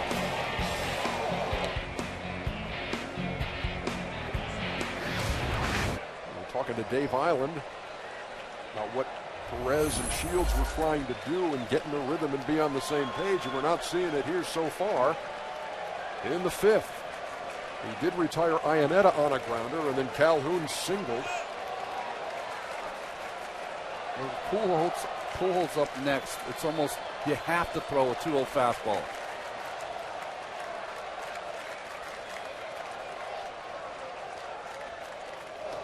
Up and in on Trout.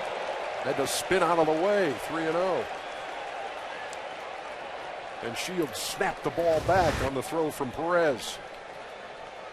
He shook him off, 3 or 4 times to get to a fastball in, a 4-seamer in. He wanted to make sure he got it in, but rushed his body to the plate. His arm dragged a little bit, went up and in.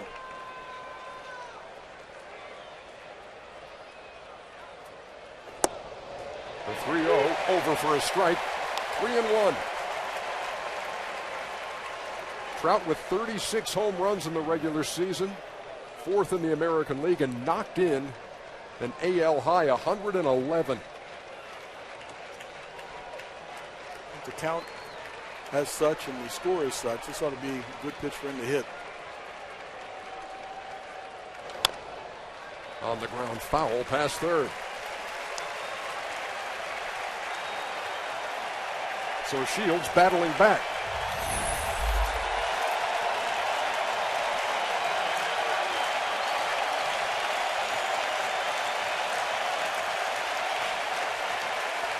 Fastball or changeup here, Ronnie? I think he's going to challenge him with a fastball with Pujols up next.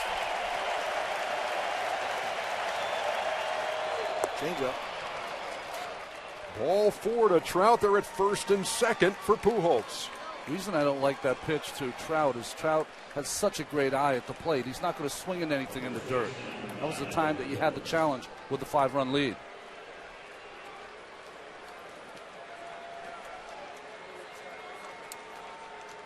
Chevy pitch tracks.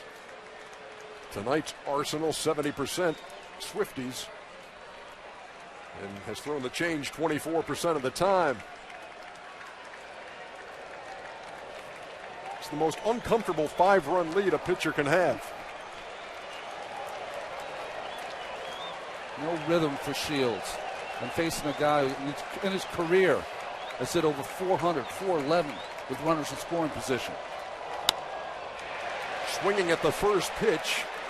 Over there by the right field line and out of play. Aoki gave it a look over there by the tarp. In the 4th inning, this was Pujols. No mistake.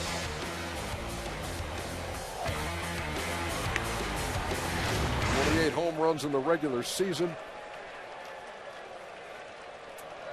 And homering in the 4th. Both Angel runs have come via the long ball. Trout and Pujols as Albert bats with 2 on and 1 out.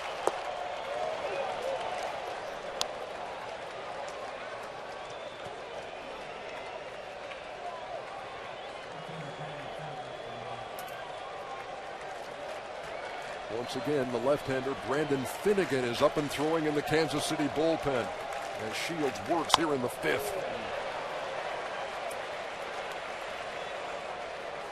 Interesting 3 straight fastballs there by Shields to Pujols.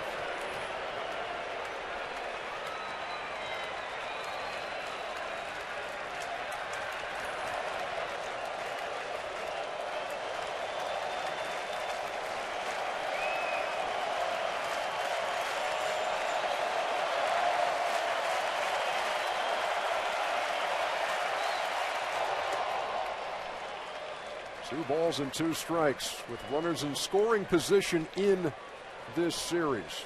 Angels 1 out of 18. The guy at the plate, Albert Pujols, has that hit. It came in game 2 and tied the game, which went 11 innings. With the Royals getting the Hosmer homer to win it. Just stayed alive, 2-2.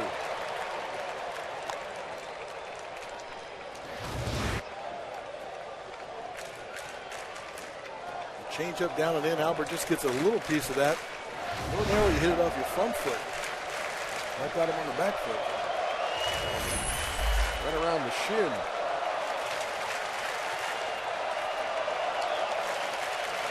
For an offensive powerhouse, those are surprising numbers on the Angels.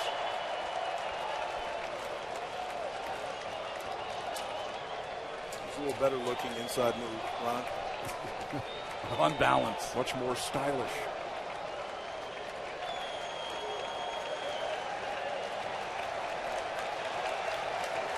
Two. Toward left center field. Kane diving. He made the catch.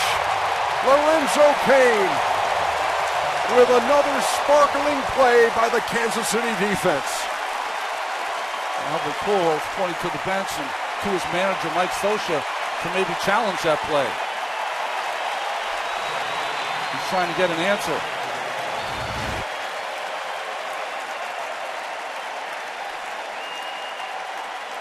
No need. There's nothing to challenge. He's looking for an umpire to make a call. He didn't know what to do, did Cole Calhoun. Finally, he gets his answer. That's a hard one from a runner's perspective because you forget that's the third base umpire, the umpire down the line that's making that call on that angle. You almost want to look in somewhere in the vicinity of the catch to find the umpire. And you realize you got to look down the line. Howie Kendrick takes a strike. They just showed the play again on the big board here at Kauffman Stadium, and it got a similar reaction to when it happened live.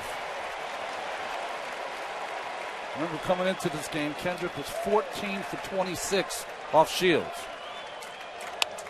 Well hit to center. Kane charging again, and he did it again! Unbelievable.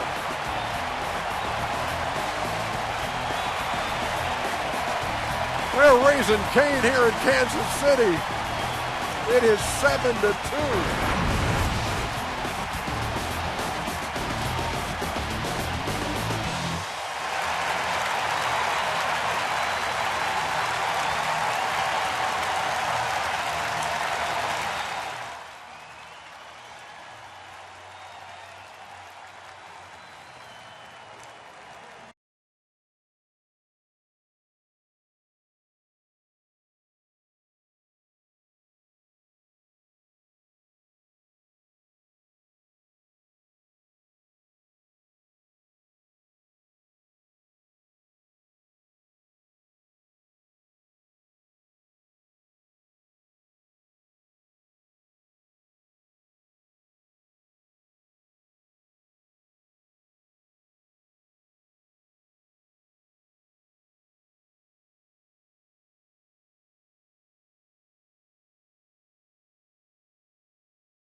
The Team Stream app from Bleacher Report.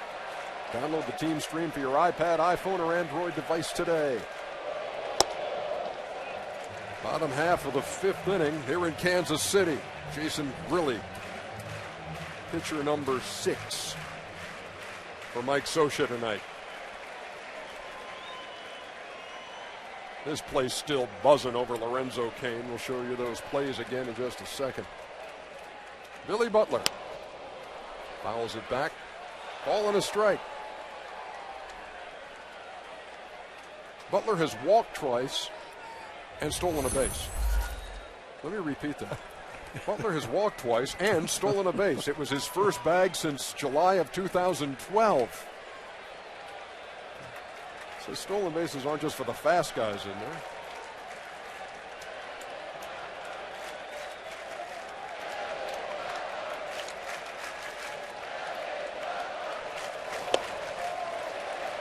Two and one.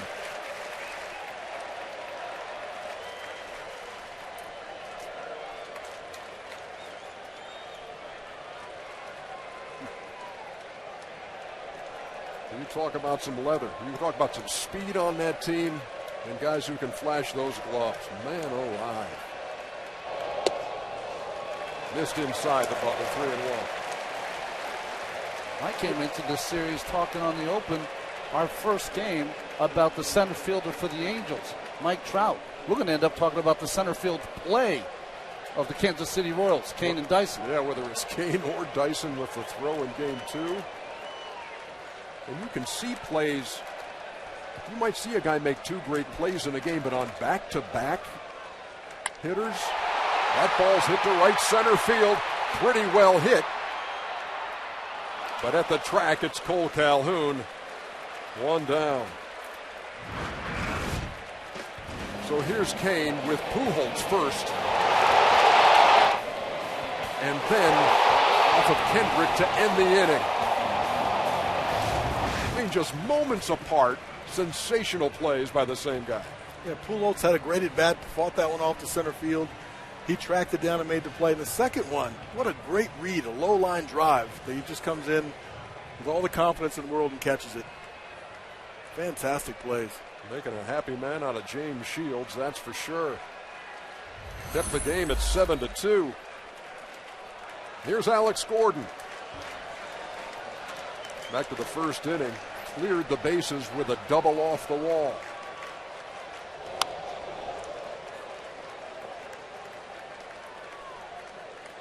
And that was all we would see of C.J. Wilson. He was the Angels starter in this one. Had 2 on, 2 out when he walked Billy Butler. He was a strike away from retiring Gordon, then gave up the 3-run double. And that was the end of his night. Nice breaking pitch by Grilly. 0-2.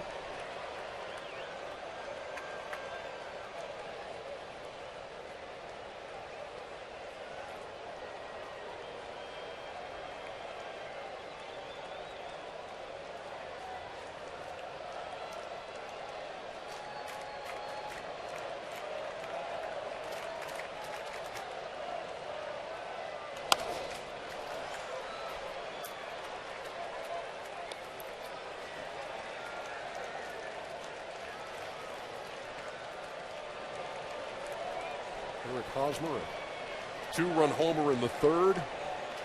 Homering for the second time in this series and in consecutive games.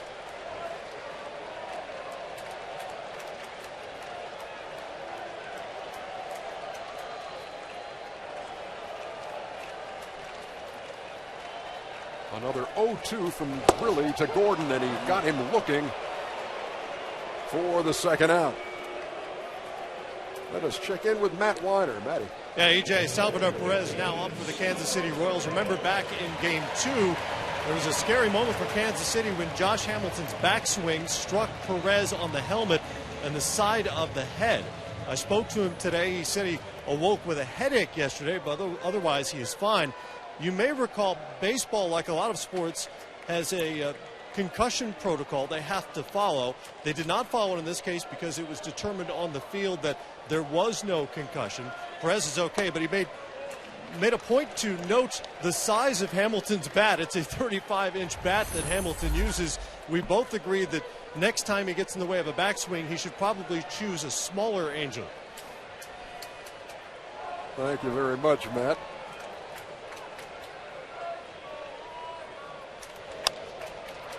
In the air to center, here comes Mike Trout on the dead run and makes the play for the third out. 1-2-3 inning as we head to the 6th. Royals leading by 5.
28,000 or so here at the K are enjoying every minute of this one.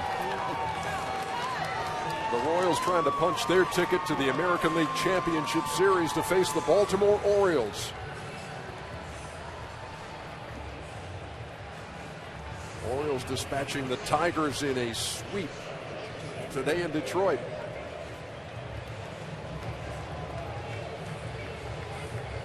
James Shields never really in a rhythm on here. His defense has bailed him out. Had a lot of base runners out there and has gotten out of a couple of jams, giving up a long ball to Mike Trout and Albert Pujols. Not a single and a double to the guy at the plate now, leading off the sixth, Eric Ibar, who's hit him well in his career.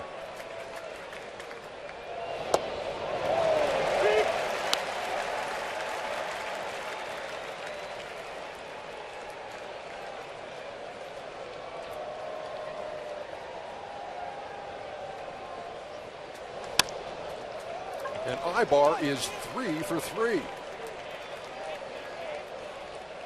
So a leadoff single here in the sixth. Let's take a look at tonight's Goodyear Superior performance.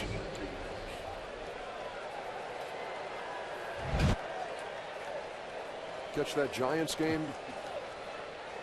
How about that?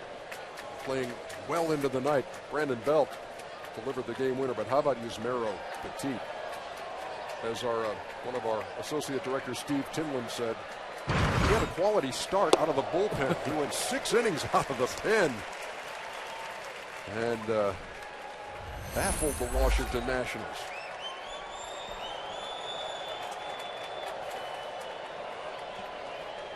Here's David Freese. No balls and 1 strike.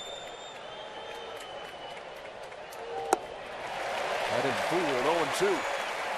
Well, in the wild card game, Shields kind of just barely got through 5 and got in trouble in the 6th. It's almost like we're all waiting for him to get it going, but maybe he won't get it going today. He's grinding through.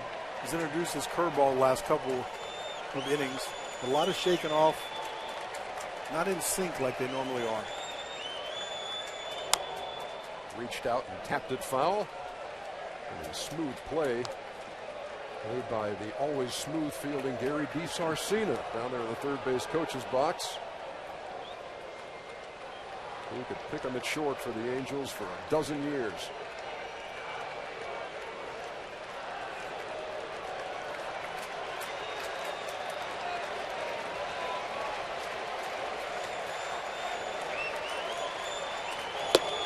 Snap throw back to first, and Ibar is back. It was almost a design play right there. An 0-2 count. Saw Perez call for the fastball away. Wants it off the plate. And he was going to make that snap throw right from the get-go. He also, right before he threw that, he rubbed his right leg, letting Hosmer know he was coming down. See that? Just letting him know. Got him to Fish. 1 down. Second time Shields has struck out Freese tonight. You mentioned that wild card game in the 6th inning of that one, Ron, and against Oakland, he gave up a single to Fold, walked Donaldson, and that's in a 1-run game at the time, and that's when Ned Yost comes out and inserts Ventura, who gives up a bomb to Brandon Moss. Josh Hamilton swings and misses.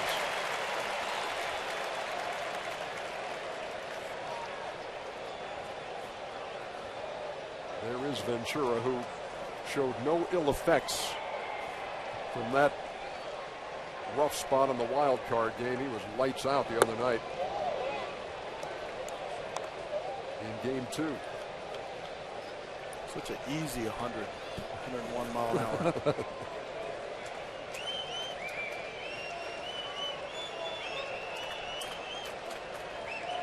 Josh Hamilton waiting on a 1-1 from James Shields with Ibar leading at first. In the air to right center field. Kane calls. 2 down. Josh Hamilton 0 for 12 in the series. He looks a little bit better tonight. He's taking some decent swings, laid off some other pitches in the dirt. He's just not quite catching up. That was a slider right there up in the strike zone. A mistake pitch. Put that a little on the label. Once upon a time, make a mistake to Josh Hamilton and you'd pay for it about 450 feet away. It's a timing issue. Mike Scioscia still looking at the 7-hole down there. It's worth the gamble to get him going. C.J. Cron, the designated hitter, takes down low. He struck out twice in 2 trips. He had a big at-bat his last time up, though, in the 4th with a couple on. Swung at 3 pitches out of the strike zone. Yeah, that's the inning that Pujols had homered, and the Angels are trying to string something together and left him at the corners. Ball on a strike.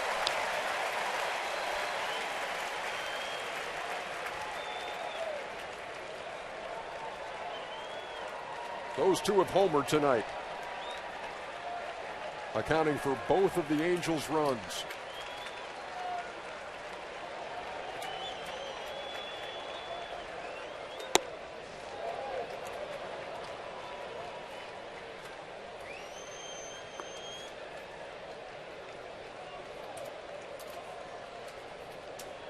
Ibar led off the inning with his 3rd hit of the night.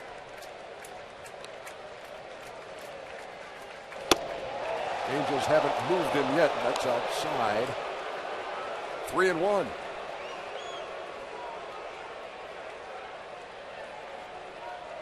Same pitch he threw him on the 1-0 pitch. So to come back with the 2-1. This time he lays off. Runner going. Fouled back. Shields has only had 1-2-3 inning. That came in the 3rd when he retired Iannetta, Calhoun, and Trout.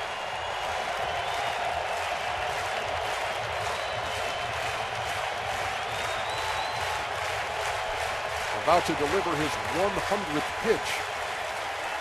Here in Game 3, he threw 88 in the wild card game.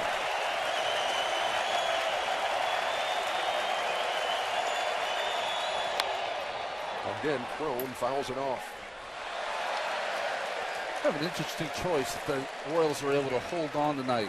Is Shields your number 1 pitcher, start Game 1, or do you go with the young kid Ventura? It's going to be a tough call.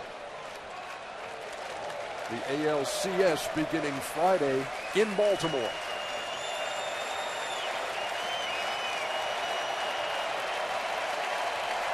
Runner going on the 3-2, pitch down low, runners at 1st and 2nd.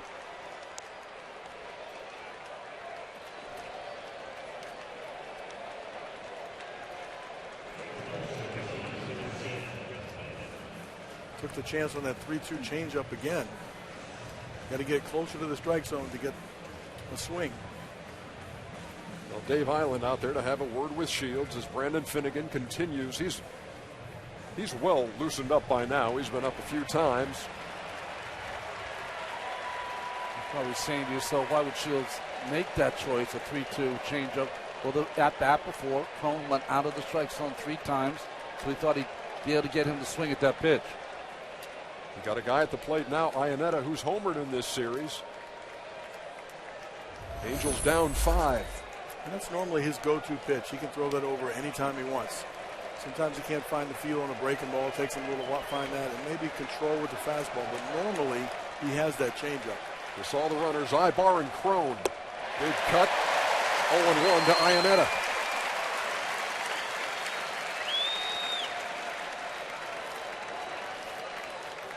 Iannetta 1 for 10 in the series, and as I've said, that 1 left the yard in Anaheim in Game 1. Breaking pitch, fooled him. 0-2. Slider for the first one, came back with a curveball. Bigger break, slower.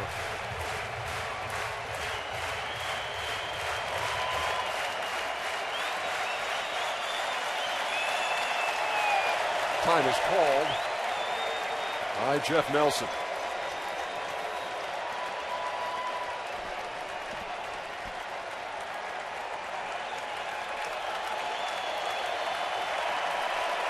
curveball again. Perez kept it in front. A ball and 2 strikes. It seems like he hadn't had trouble getting 0-2. Seems like putting him away has been the problem.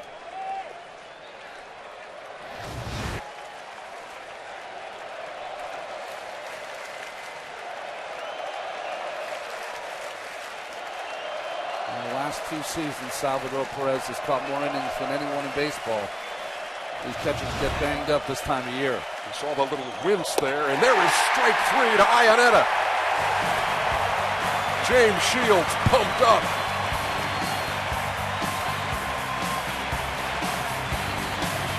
Middle of the 6th, 7-2.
Bottom half of the 6th here in Kansas City.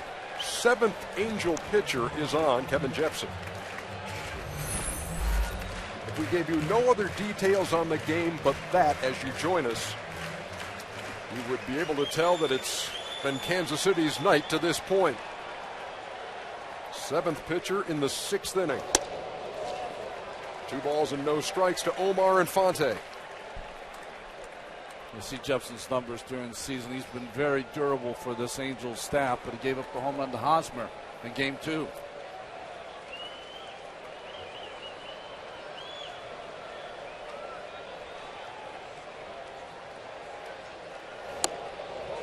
Three and 0.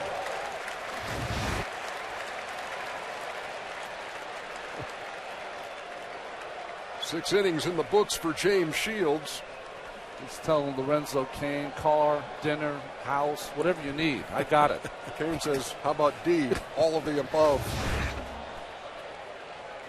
Sparkling defensive plays on back-to-back hitters by Cain. And so Shields works 6 innings.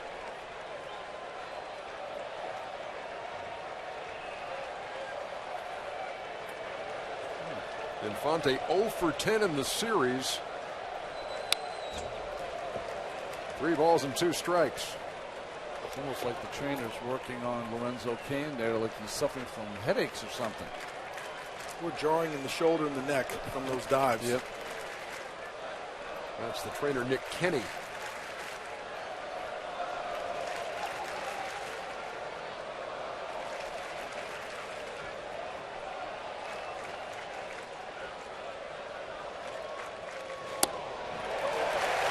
And Infante draws a walk to lead off the bottom half of the 6th.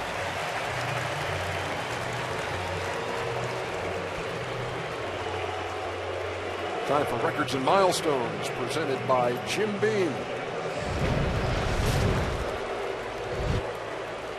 3 extra inning games in a single postseason. Kansas City on that list, and they're the only team to win 3 consecutive extra inning games in the postseason. All the other teams won the World Series. By the way, for more records and milestones, check out BleacherReport.com.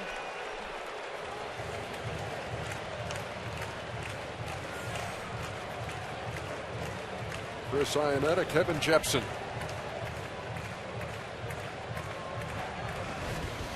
Discussing Mike Moustakas, who earlier in this one, bottom half of the 4th, with 1 out.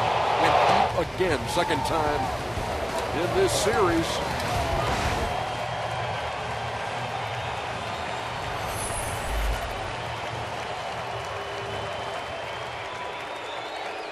We haven't seen Corey Rasmus in this series yet, but he's loosening in the Angel bullpen. Moustakas waiting on a 1-0. Shallow left. Josh Hamilton calls and makes the play. Infante stays at first with 1 down.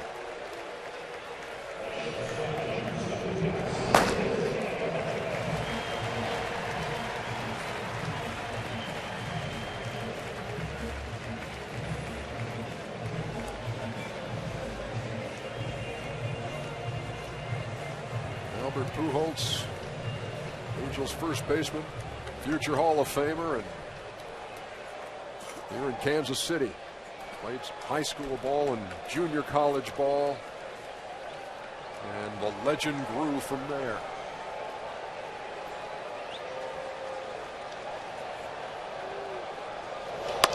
Escobar on the ground, into left field, base hit. Just out of the reach of Freese and Ibar. His second hit of the night.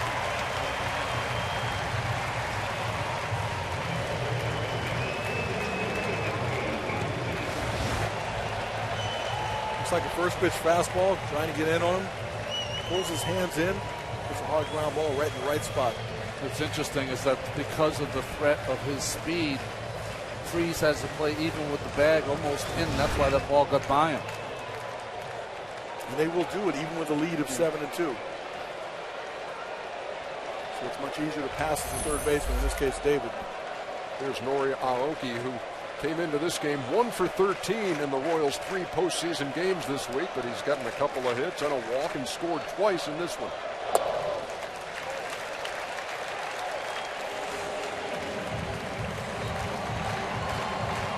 One thing the Angels cannot afford is to let Kansas City tack anything else on at this point. 3 innings to go. And a lockdown Kansas City bullpen waiting to take part in this one.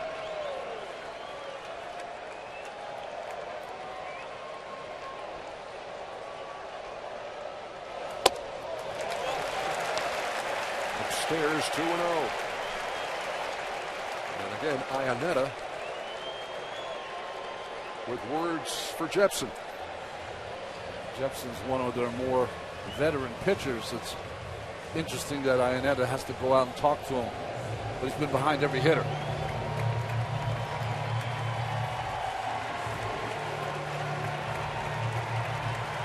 3 in the first, 2 in the third, 2 in the fourth for the Royals as they try to move on to the ALCS against Baltimore.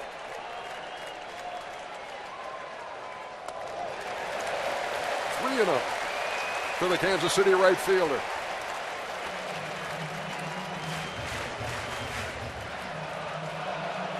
There has never been a team that sported the best record in the majors then gets swept in the division series.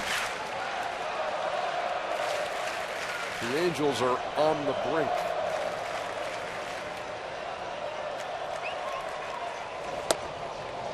Automatic is over, 3-1.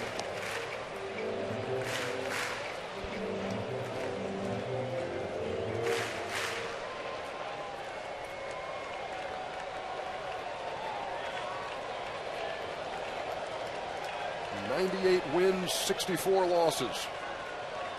But 2 home losses to the Royals and now down 5 here in Kansas City.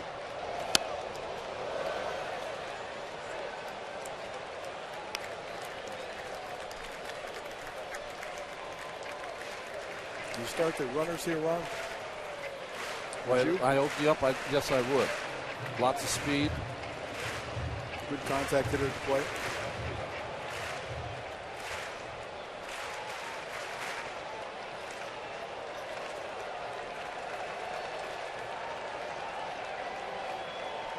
Three balls, 2 strikes, 1 out. Not going. Grounded up the middle, base hit.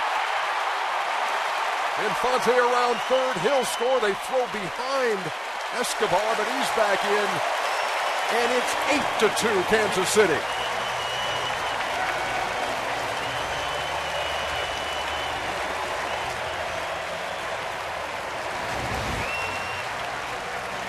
They don't start the runners, but they still get the ground ball up the middle for a base hit. Infante scores. You see the play by Trout, almost getting Escobar going back to second.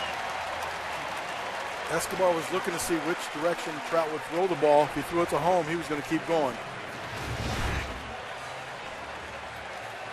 It's like Corey Rasmus coming in from the bullpen for the Angels. It's a 6-run game.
Work featuring NLDS Game 3 between the Nationals and Giants on MLB Network, followed by Game 3 of the Dodgers and Cardinals on Fox Sports 1. Check your local listings and do not miss the action.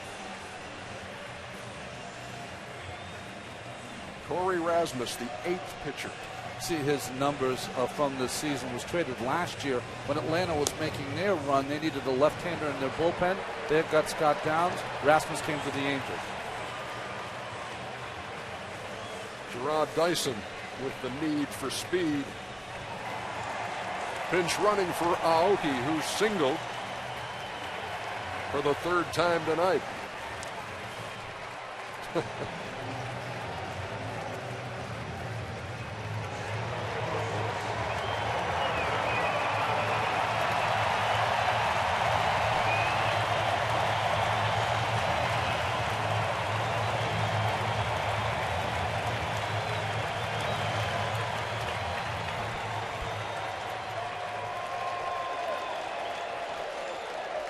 Kansas City scored more than 100 fewer runs than the Angels in the regular season.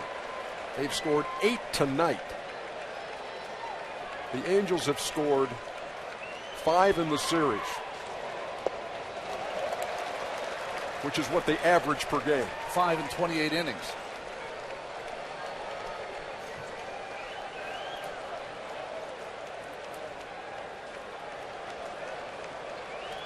Billy Butler looking at the chart.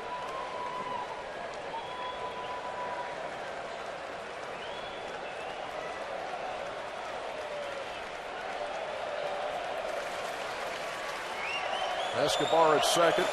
The pinch runner Dyson at first.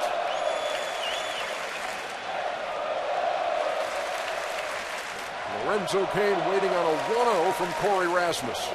Down low. 2 balls and no strikes.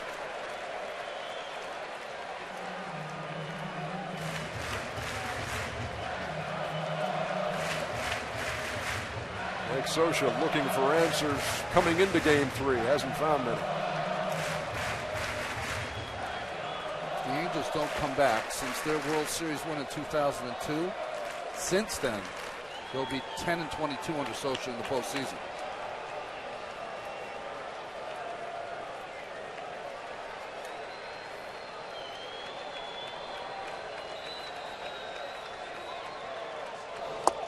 Big cut. 2 balls and 1 strike. That's about the only thing Lorenzo hasn't done right tonight.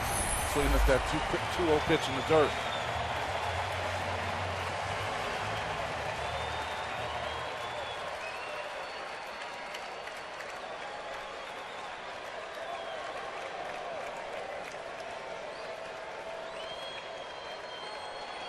Rasmus to the plate.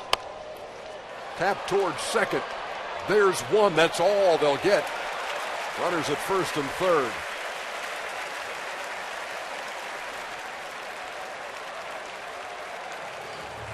Cain's got great speed. Dyson got down to second in a hurry and disrupted things for Ibar. Cain waits a little bit too long, gets jammed on the fastball. No chance for the double play. Ibar's heads up enough to look immediately to third to see if he can catch Escobar rounding third.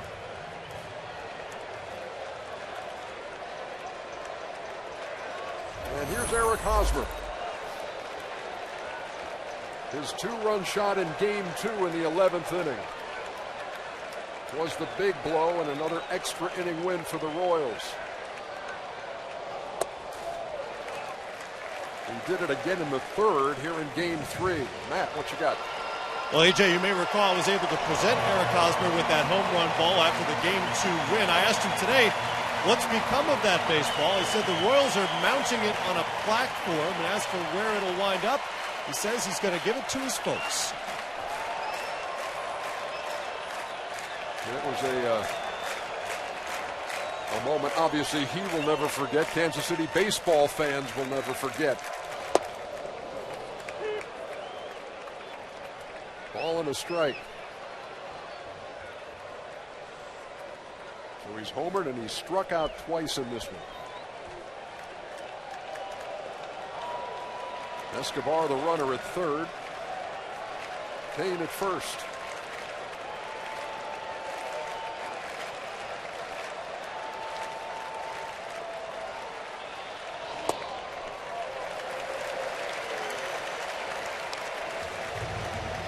Rasmus was a draft selection by the Braves in 2006. Made 3 appearances with Atlanta in 2013 and traded to the Angels for Scott Downs. Pitched in 30 games this year, made 6 starts.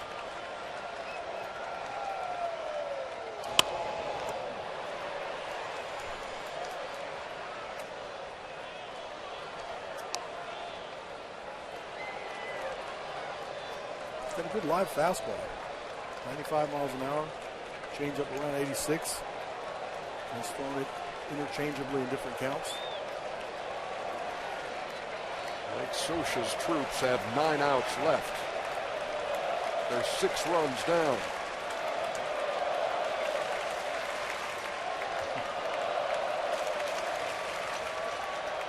Two. Missed with a breaking pitch, full count.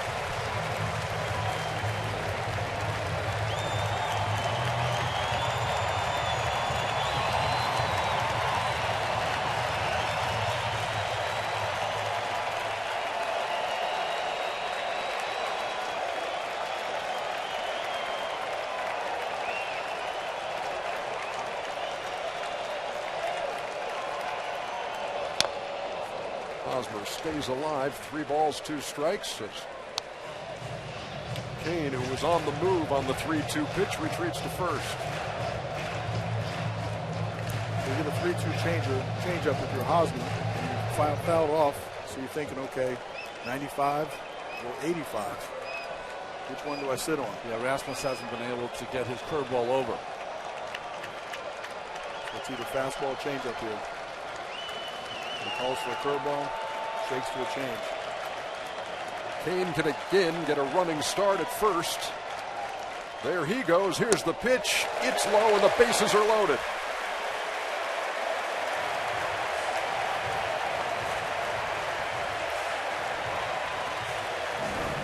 Brings Billy Butler to the plate. Here he was in the first inning, scoring from first on the 3-run double by Gordon, and then Butler stealing the bag in the third for the first time since 2012. Look at this. They're making signs on the run here in Kansas City. Making it happen with his legs. He'd like to make it happen with his bat right now, though.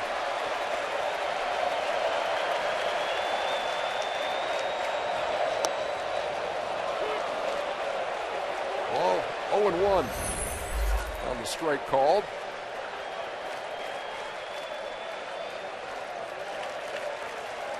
Pretty good numbers with the bases loaded for his career.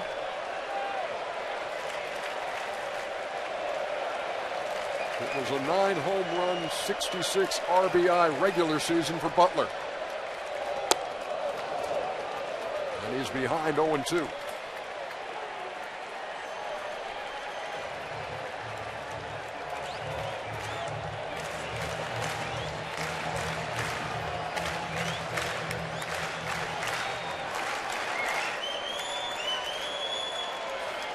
Escobar, Kane, and Hosmer, your runners.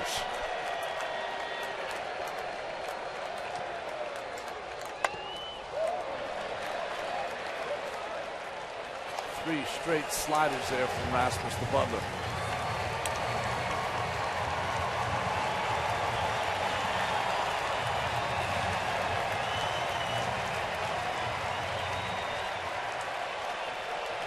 Billy Butler trying to break open an 8-2 game here in the 6th.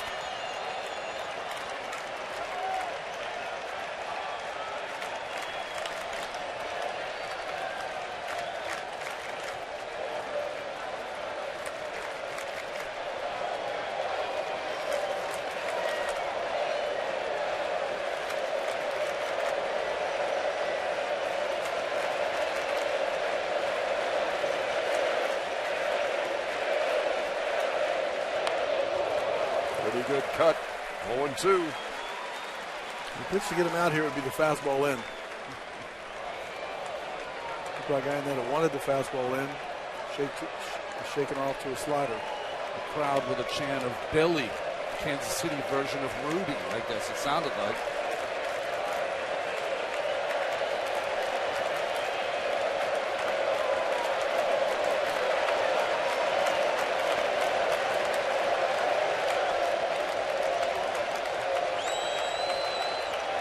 Another 0-2.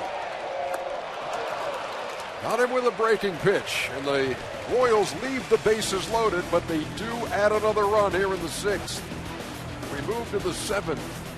Kansas City 8, Angels 2.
a day the Orioles made a clean sweep of the Tigers, so they're in the ALCS.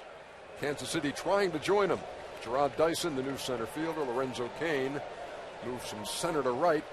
And Kelvin Herrera is on to pitch. He faces the top of the Angels order and Cole Calhoun and throws him a strike. Game one of this series, Herrera left. He walked freeze and had some trouble with a forearm running. Yeah, and you weren't sure if he was going to come back, but Ned Yost said he was ready to pitch tonight, and here he is. Only gave up 11 earned runs in those 70 innings this year, 70 appearances.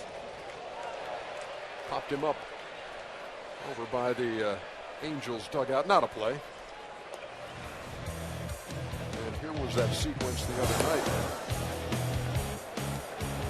Something just did not feel right for Kelvin. That's when Perez signaled to the bench. He's such a big part of this team. Seeing him get through this inning might be the best thing that happens in this game for the Royals. He has owned the 7th inning for Ned Yost this season.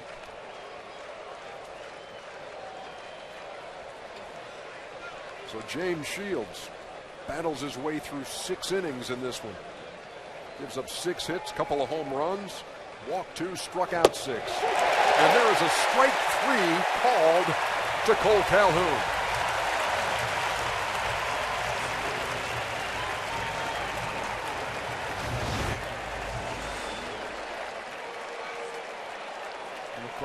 Calhoun thought that ball was outside, and on the pitch tracks it shows it outside.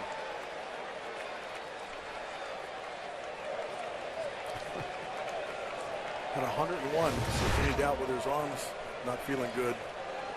That's a good indicator.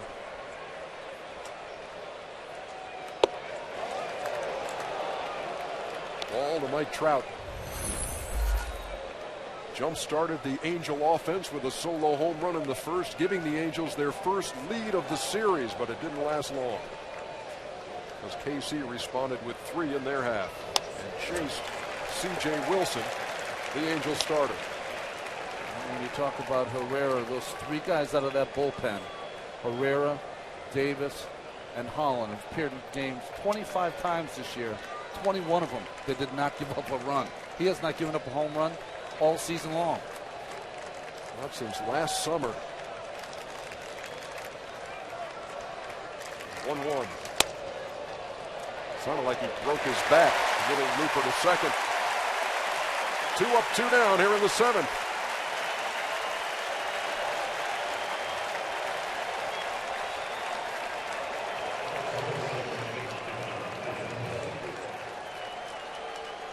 Unless the Angels start stringing some hits together, that could be the last at bat of the 2014 campaign for Mike Trout.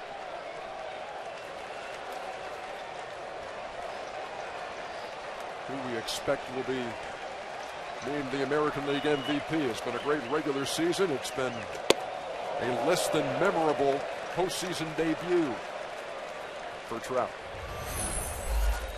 I tell you, Herrera's just wild enough to make you a little afraid in that batter's box.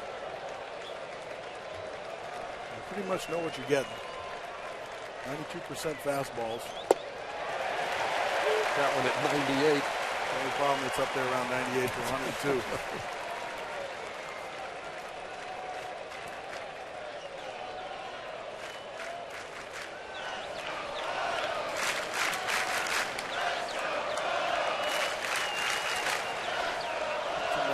Right here, though. Lined foul past third. Kansas City bullpen in this series. 9 2/3 innings of work. 2 hits. That's it.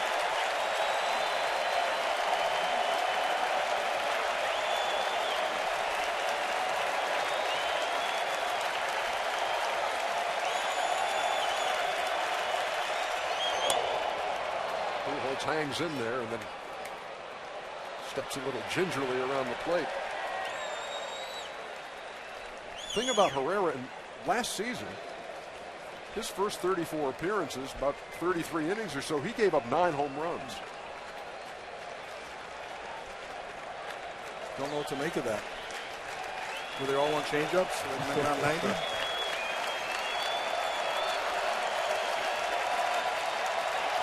beginning to fall here as Herrera deals low and in the dirt. You do have to have the threat of your secondary pitches.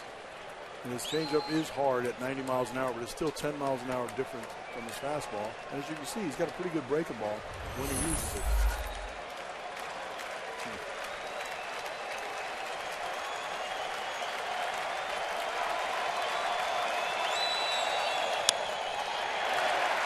Popped him up behind second. Kane through the raindrops. Makes the catch. 1-2-3 inning for Herrera and the Royals. They're stretching and they're screaming in Kansas City.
Falling as we go to the bottom half of the seventh inning with Kansas City leading the Angels 8-2, trying to sweep their way into the American League Championship Series.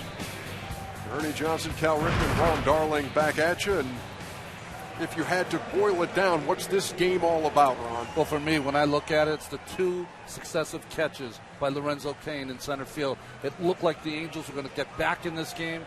Pujols, he caught it going to his right, caught the other one coming in off Kendrick. I think that was the big difference in the game. Yeah, they continue to make the big pitch when they have to. Shields didn't have his best stuff. The defense continues to make big plays, and they're getting big, timely hits, just like they did in the other two games. And, of course, Ronnie, you talk about Lorenzo Cain doing this on back-to-back hitters. Think about Alex Gordon, first inning. 2 strikes, bases loaded, clears them with a double after the Angels had taken their first lead of the series on the home run by Trout in the first. You know, the Angels spent a lot of money on C.J. Wilson as a free agent, and they only got 2/3 of an inning out of him tonight. You see it's coming down pretty good here now, folks. Umpires did meet for a short time in between innings, but here we go in the bottom half of the 7th, and here's Gordon, who came up with that huge 3-run double in the first. And that chased C.J. Wilson, the Angels starter, after 2/3 of an inning.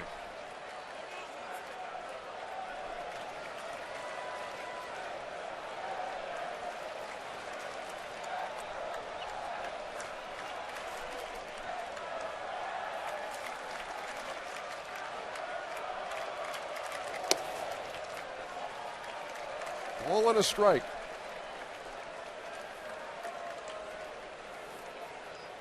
Corey Rasmus, the 8th Angel pitcher used by Mike Scioscia here in Game 3.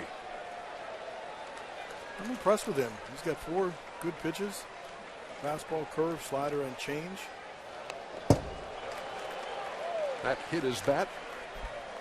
Ball and 2 strikes. That ball hit the end of his bat, didn't it? The knob. It's hard to hit that knob of the bat and not hit your hand.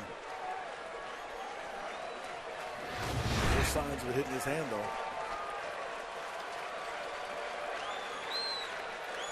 The rain relenting now. They're in the bottom half of the 7th.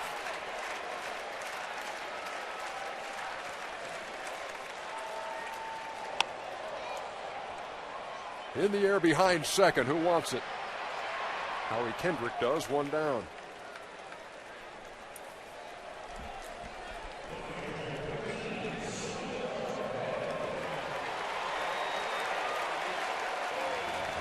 So we're taking on a little water here in the booth, but nothing big. I just thought you were cleaning things up. I think the heavy stuff is pretty much passed us by. There we go. Very nice, sir. Anything I can do for you there, Iron Man? Are you all good, Ronnie? No, I'm good. Yeah. A little tea?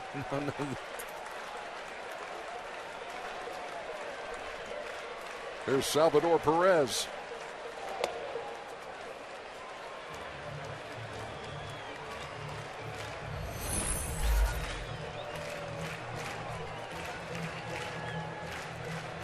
Perez is 0 for 3.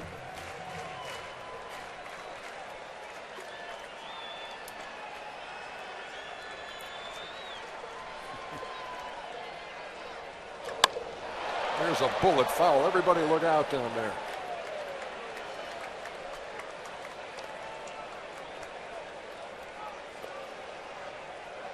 Monday's a work day in Kansas City. Not going to be a huge one for productivity, I'm not thinking. Will everyone please get away from the water cooler and stop talking about the game?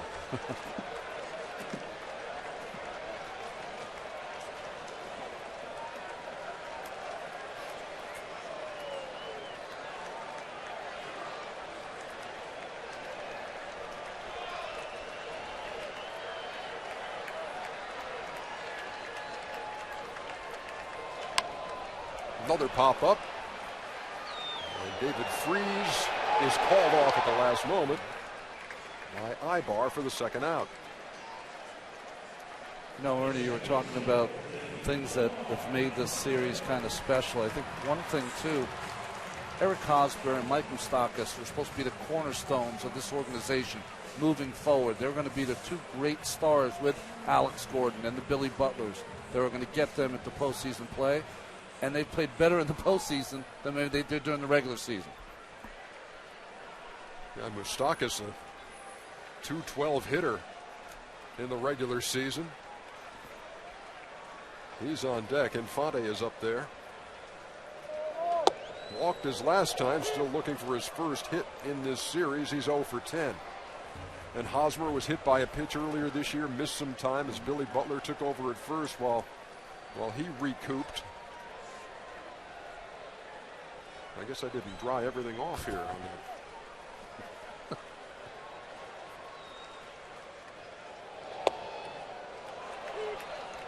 There's a strike to Infante. Having endured many rebuilding processes or trying to get good, Hosmer and Moustakas would have to start to understand it's easier playing on a winner. There's expectations for you to kind of turn it around and a lot of pressure for you to put up big numbers. When everyone starts contributing, you can settle in and be in your roles. In the air near the line and right. Calhoun in foul territory. That is a 1-2-3 bottom half of the seventh. I will be tardy tomorrow. See, that's the only time you ever use that word, really. When you're trying to tell your teacher, I was a little late. I think you'll be forgiven.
Season team at the MLB.com shop. Top of the eighth. Angels need a big-time rally here in Game 3, or their season will end, and Wade Davis is on. He's been the eighth inning guy. I've already seen Kelvin Herrera, who dominates the seventh.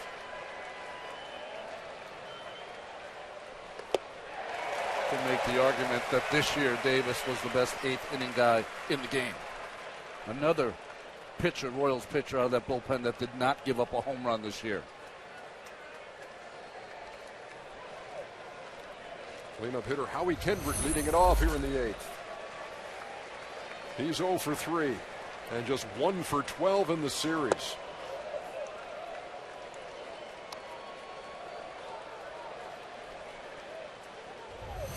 Angels have had a few more chances in this game. Got a couple of home runs, had some traffic out there, just could not get a hit when they needed it.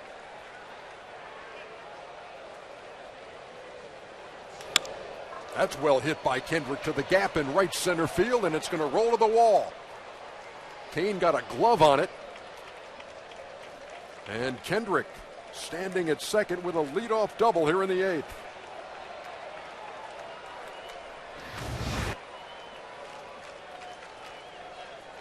Fastball away. Kendrick set up to hit the ball to right center field. Drives it into right center field for a double. I was just thinking, Ronnie, the equivalent of an eighth inning setup man coming in like a closer coming in for an inning worth of work. There's not a whole lot of adrenaline, in the 6-run lead. There should be enough, though, in pitching in a deciding game, But I know what you're saying. These guys are adrenaline junkies, and sometimes they come in games with big leads. I've seen it happen to eighth-inning guys and closers. But they're not as sharp. Eric Ibar was 3 out of 3 against James Shields. And he takes low from Wade Davis.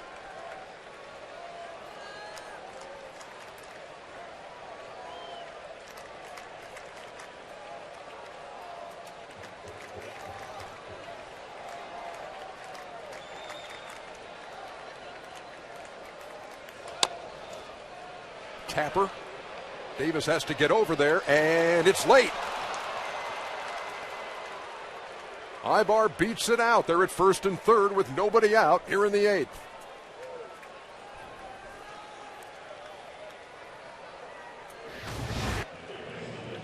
It's almost the equivalent of what a bunt would be. But when it's a full swing, you got a pitcher that has a chance to beat the play over there, but not that time. What's interesting about that play is that really the only way you can make it is the second baseman makes that play with a shovel. Here's David Freese.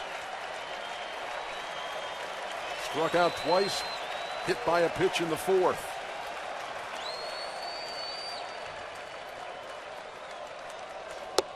Ooh, tough 0-1. The biggest comeback of the season for the Angels is when they were down 5 back in June against the White Sox. They trailed by 6 here in the 8th in Game 3.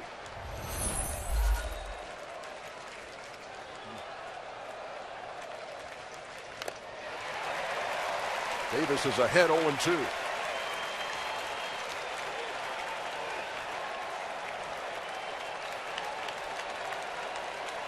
James Shields started and went 6. Gave up a couple of home runs to Trout and Pujols.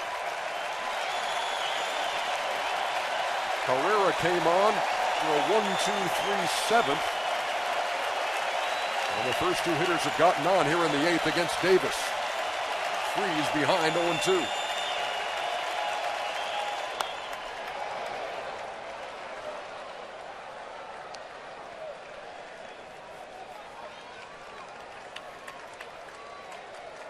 Good pass at that 0-2 pitch right there. Fastball, he didn't get up high enough. David Freese likes the ball out over the plate, a little up.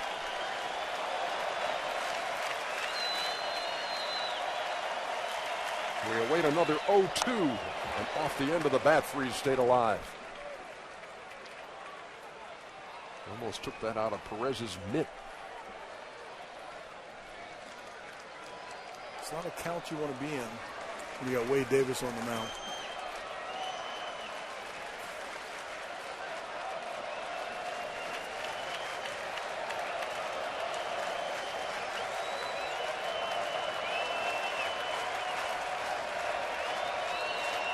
Runner going, strike 3. Freese goes down for the first out as Ibar swipes second.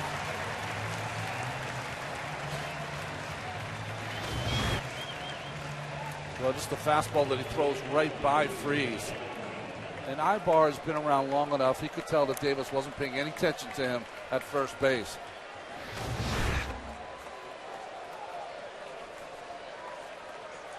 And here's Josh Hamilton. 0 for 3 tonight, 0 for 12 in the series.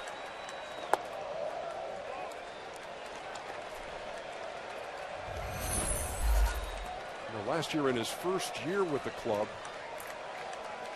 Davis started 24 games. He started a lot of games for Joe Madden in Tampa Bay. On the ground to first. That's going to score a run. Hosmer makes the play. And it's 8-3. Now with 2 out. Here in the 8th.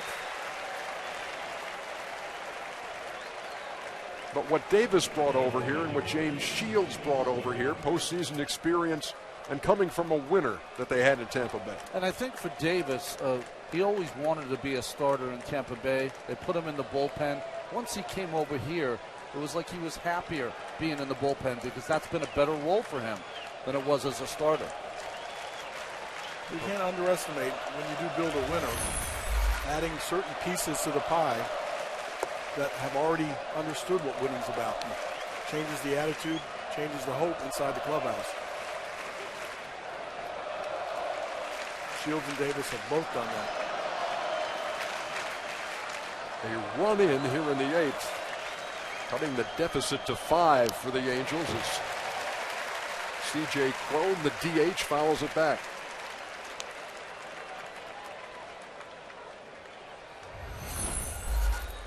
Look at those numbers, including the postseason. 1 for 29 with runners in scoring position and 2 outs.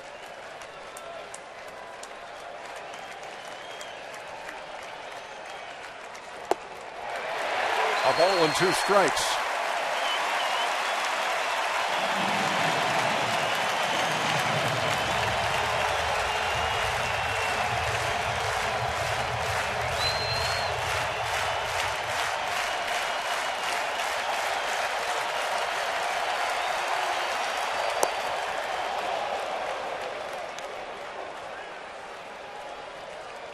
Cron had a great at bat against Davis earlier on. And Aoki made that one of his 2 sort of circus catches out there on the warning track. Cron has walked, struck out twice. And he goes down swinging for the 3rd time. Middle of the 8th. 5-run lead for Kansas City.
We're a little tied up right now.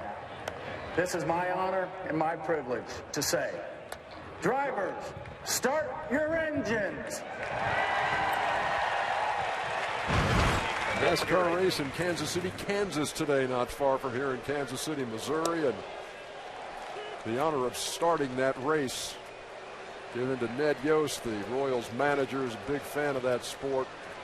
Had a great friendship with the late Dale Earnhardt. That's why he wears number 3. He's got a team that puts the pedal to the metal, that's for sure. Bottom half of the 8th inning. Mike Moustakas going to lead it off. He's homered in this game for the 2nd time in the series. Royals 8, Angels 3, bottom 8. Boy, he hit that ball a ton, but it's foul.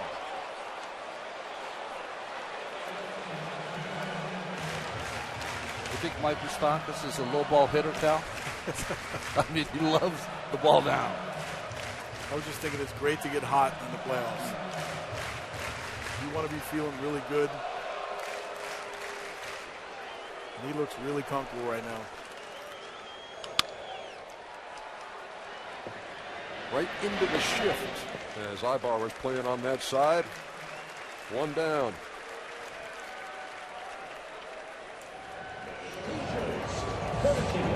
Kansas City Royals are 3 outs away. And Salvador Perez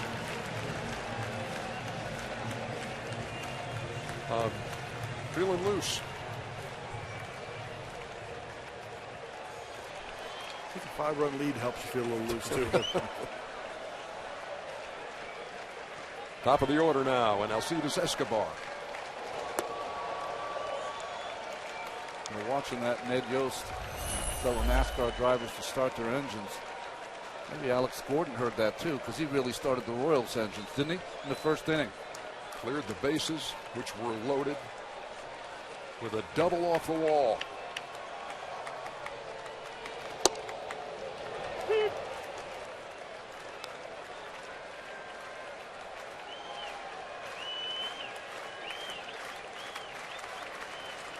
It's like Greg Holland getting loose out there in the Kansas City pen.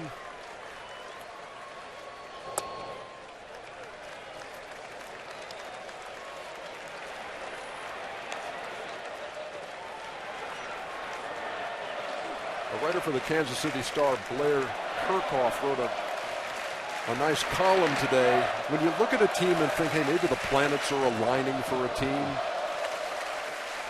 And he looked back at 1985 with Brett Saberhagen and compared it with this year with Greg Holland, because you know Holland and his wife Lacey gave birth to their first child, Nash Gregory, and then he just did get to the ballpark in Anaheim. In fact, he was at the ballpark late after being in North Carolina for that birth. Well, they look back at 1985, Saberhagen had his first child the night before he pitched Game 7, and they won Game 7 over the Cardinals. Strike 3 called to Escobar. But the story goes on. Saberhagen's son, Drew, would later attend Western Carolina University in Cullowhee, North Carolina, where one of his teammates was, wait for it, Greg Holland.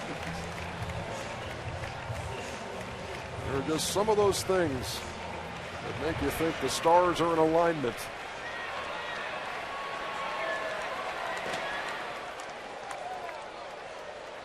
Here's Gerard Dyson on the ground to second. Kendrick will throw him out by a step. And we are going to the 9th. Kansas City 79-1 when they take a lead into the 9th inning. 2014 American League Division Series coverage on TBS, presented by T-Mobile.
Welcome back to Kansas City. Tonight's bullpen comparison presented by the Lincoln Motor Company. Greg Holland, 46 out of 48, and has saved both games in this division series. Not a save opportunity here, working with an 8-3 lead as Hank Conger steps in to pinch hit for Chris Iannetta. Holland has pitched 5 innings against the Angels this year. 11 Ks, no hits, no walks. Owns them.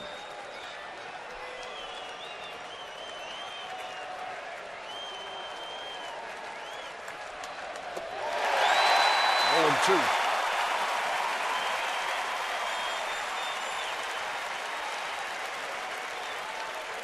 One of the highlights of Conger's year last season was hitting the ball on Utah Street in Baltimore.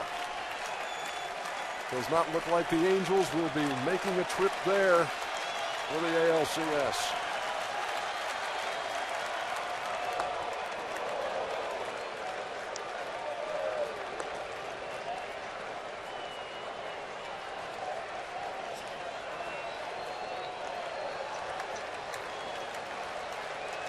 Red Yost, Dave Island, the Royals can taste it.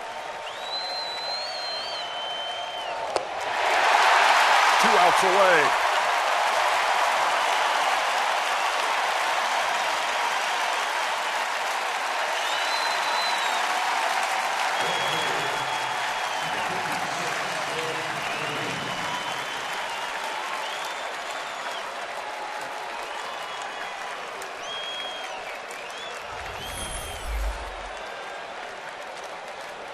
If anybody told you they saw this coming, don't believe them. Not a Kansas City win in the series, mind you.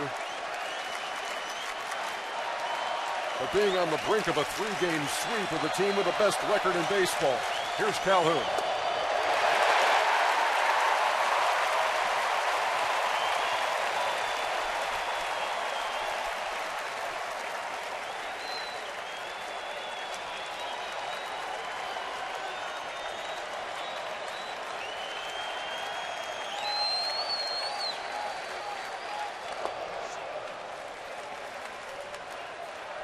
Calhoun with another hit in this game has been the Angels' most effective hitter in this series. Well, for the most part, the rest of the offense went into the deep freeze, especially Josh Hamilton.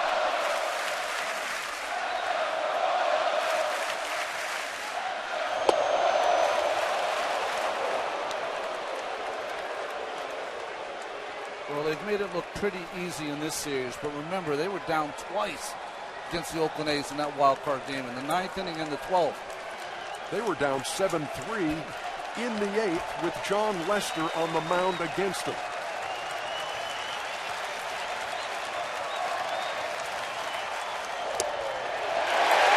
Two balls and 2 strikes.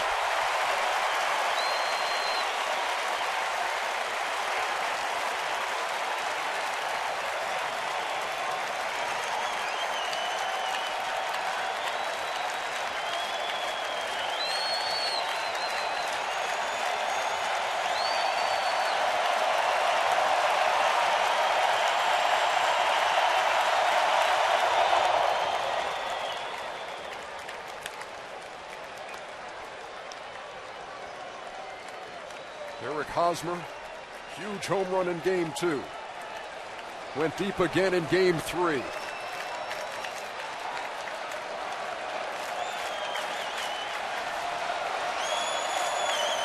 Lorenzo Cain sparkling on the defensive side.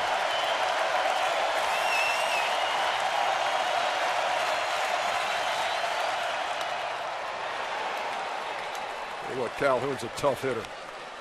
He fights off the pitches, stays right in there. He's had the best series for any of the Angels. Good all-around player, too.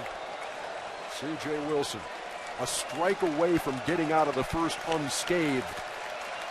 And then Alex Gordon cleared the bases with a double and ended the left-hander's night. It'll be the longest offseason he's ever had.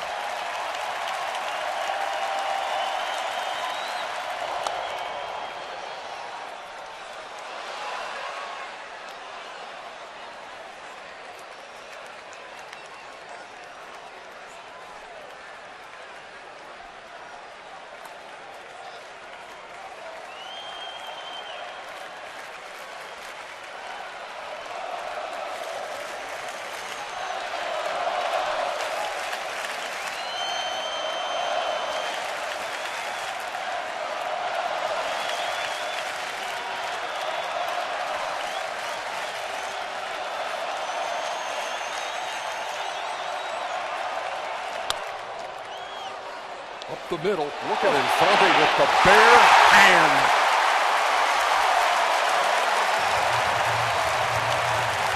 I know they've had a good defensive series, but that's just showing off. I think they're waiting for the Angel dugout to yell, "Uncle." 1 out away. That ball still hit pretty hard. Deflected at the mound. If it gets to him, he's got confidence. He can just grab it right out of the air with his bare hand. Rain falling and nobody feels it. Here's Trout. We came into this series feeling like this might be a coronation of the game's best player. He might end up making the last out for the season for the Angels.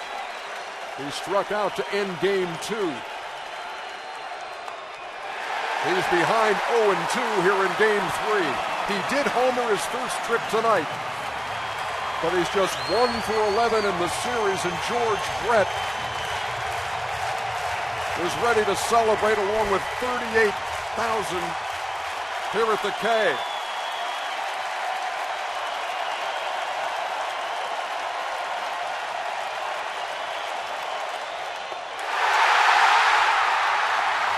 Next stop, Baltimore. The Royals will play in the American League Championship Series.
This was a team that was 50-50 through 100 games this season.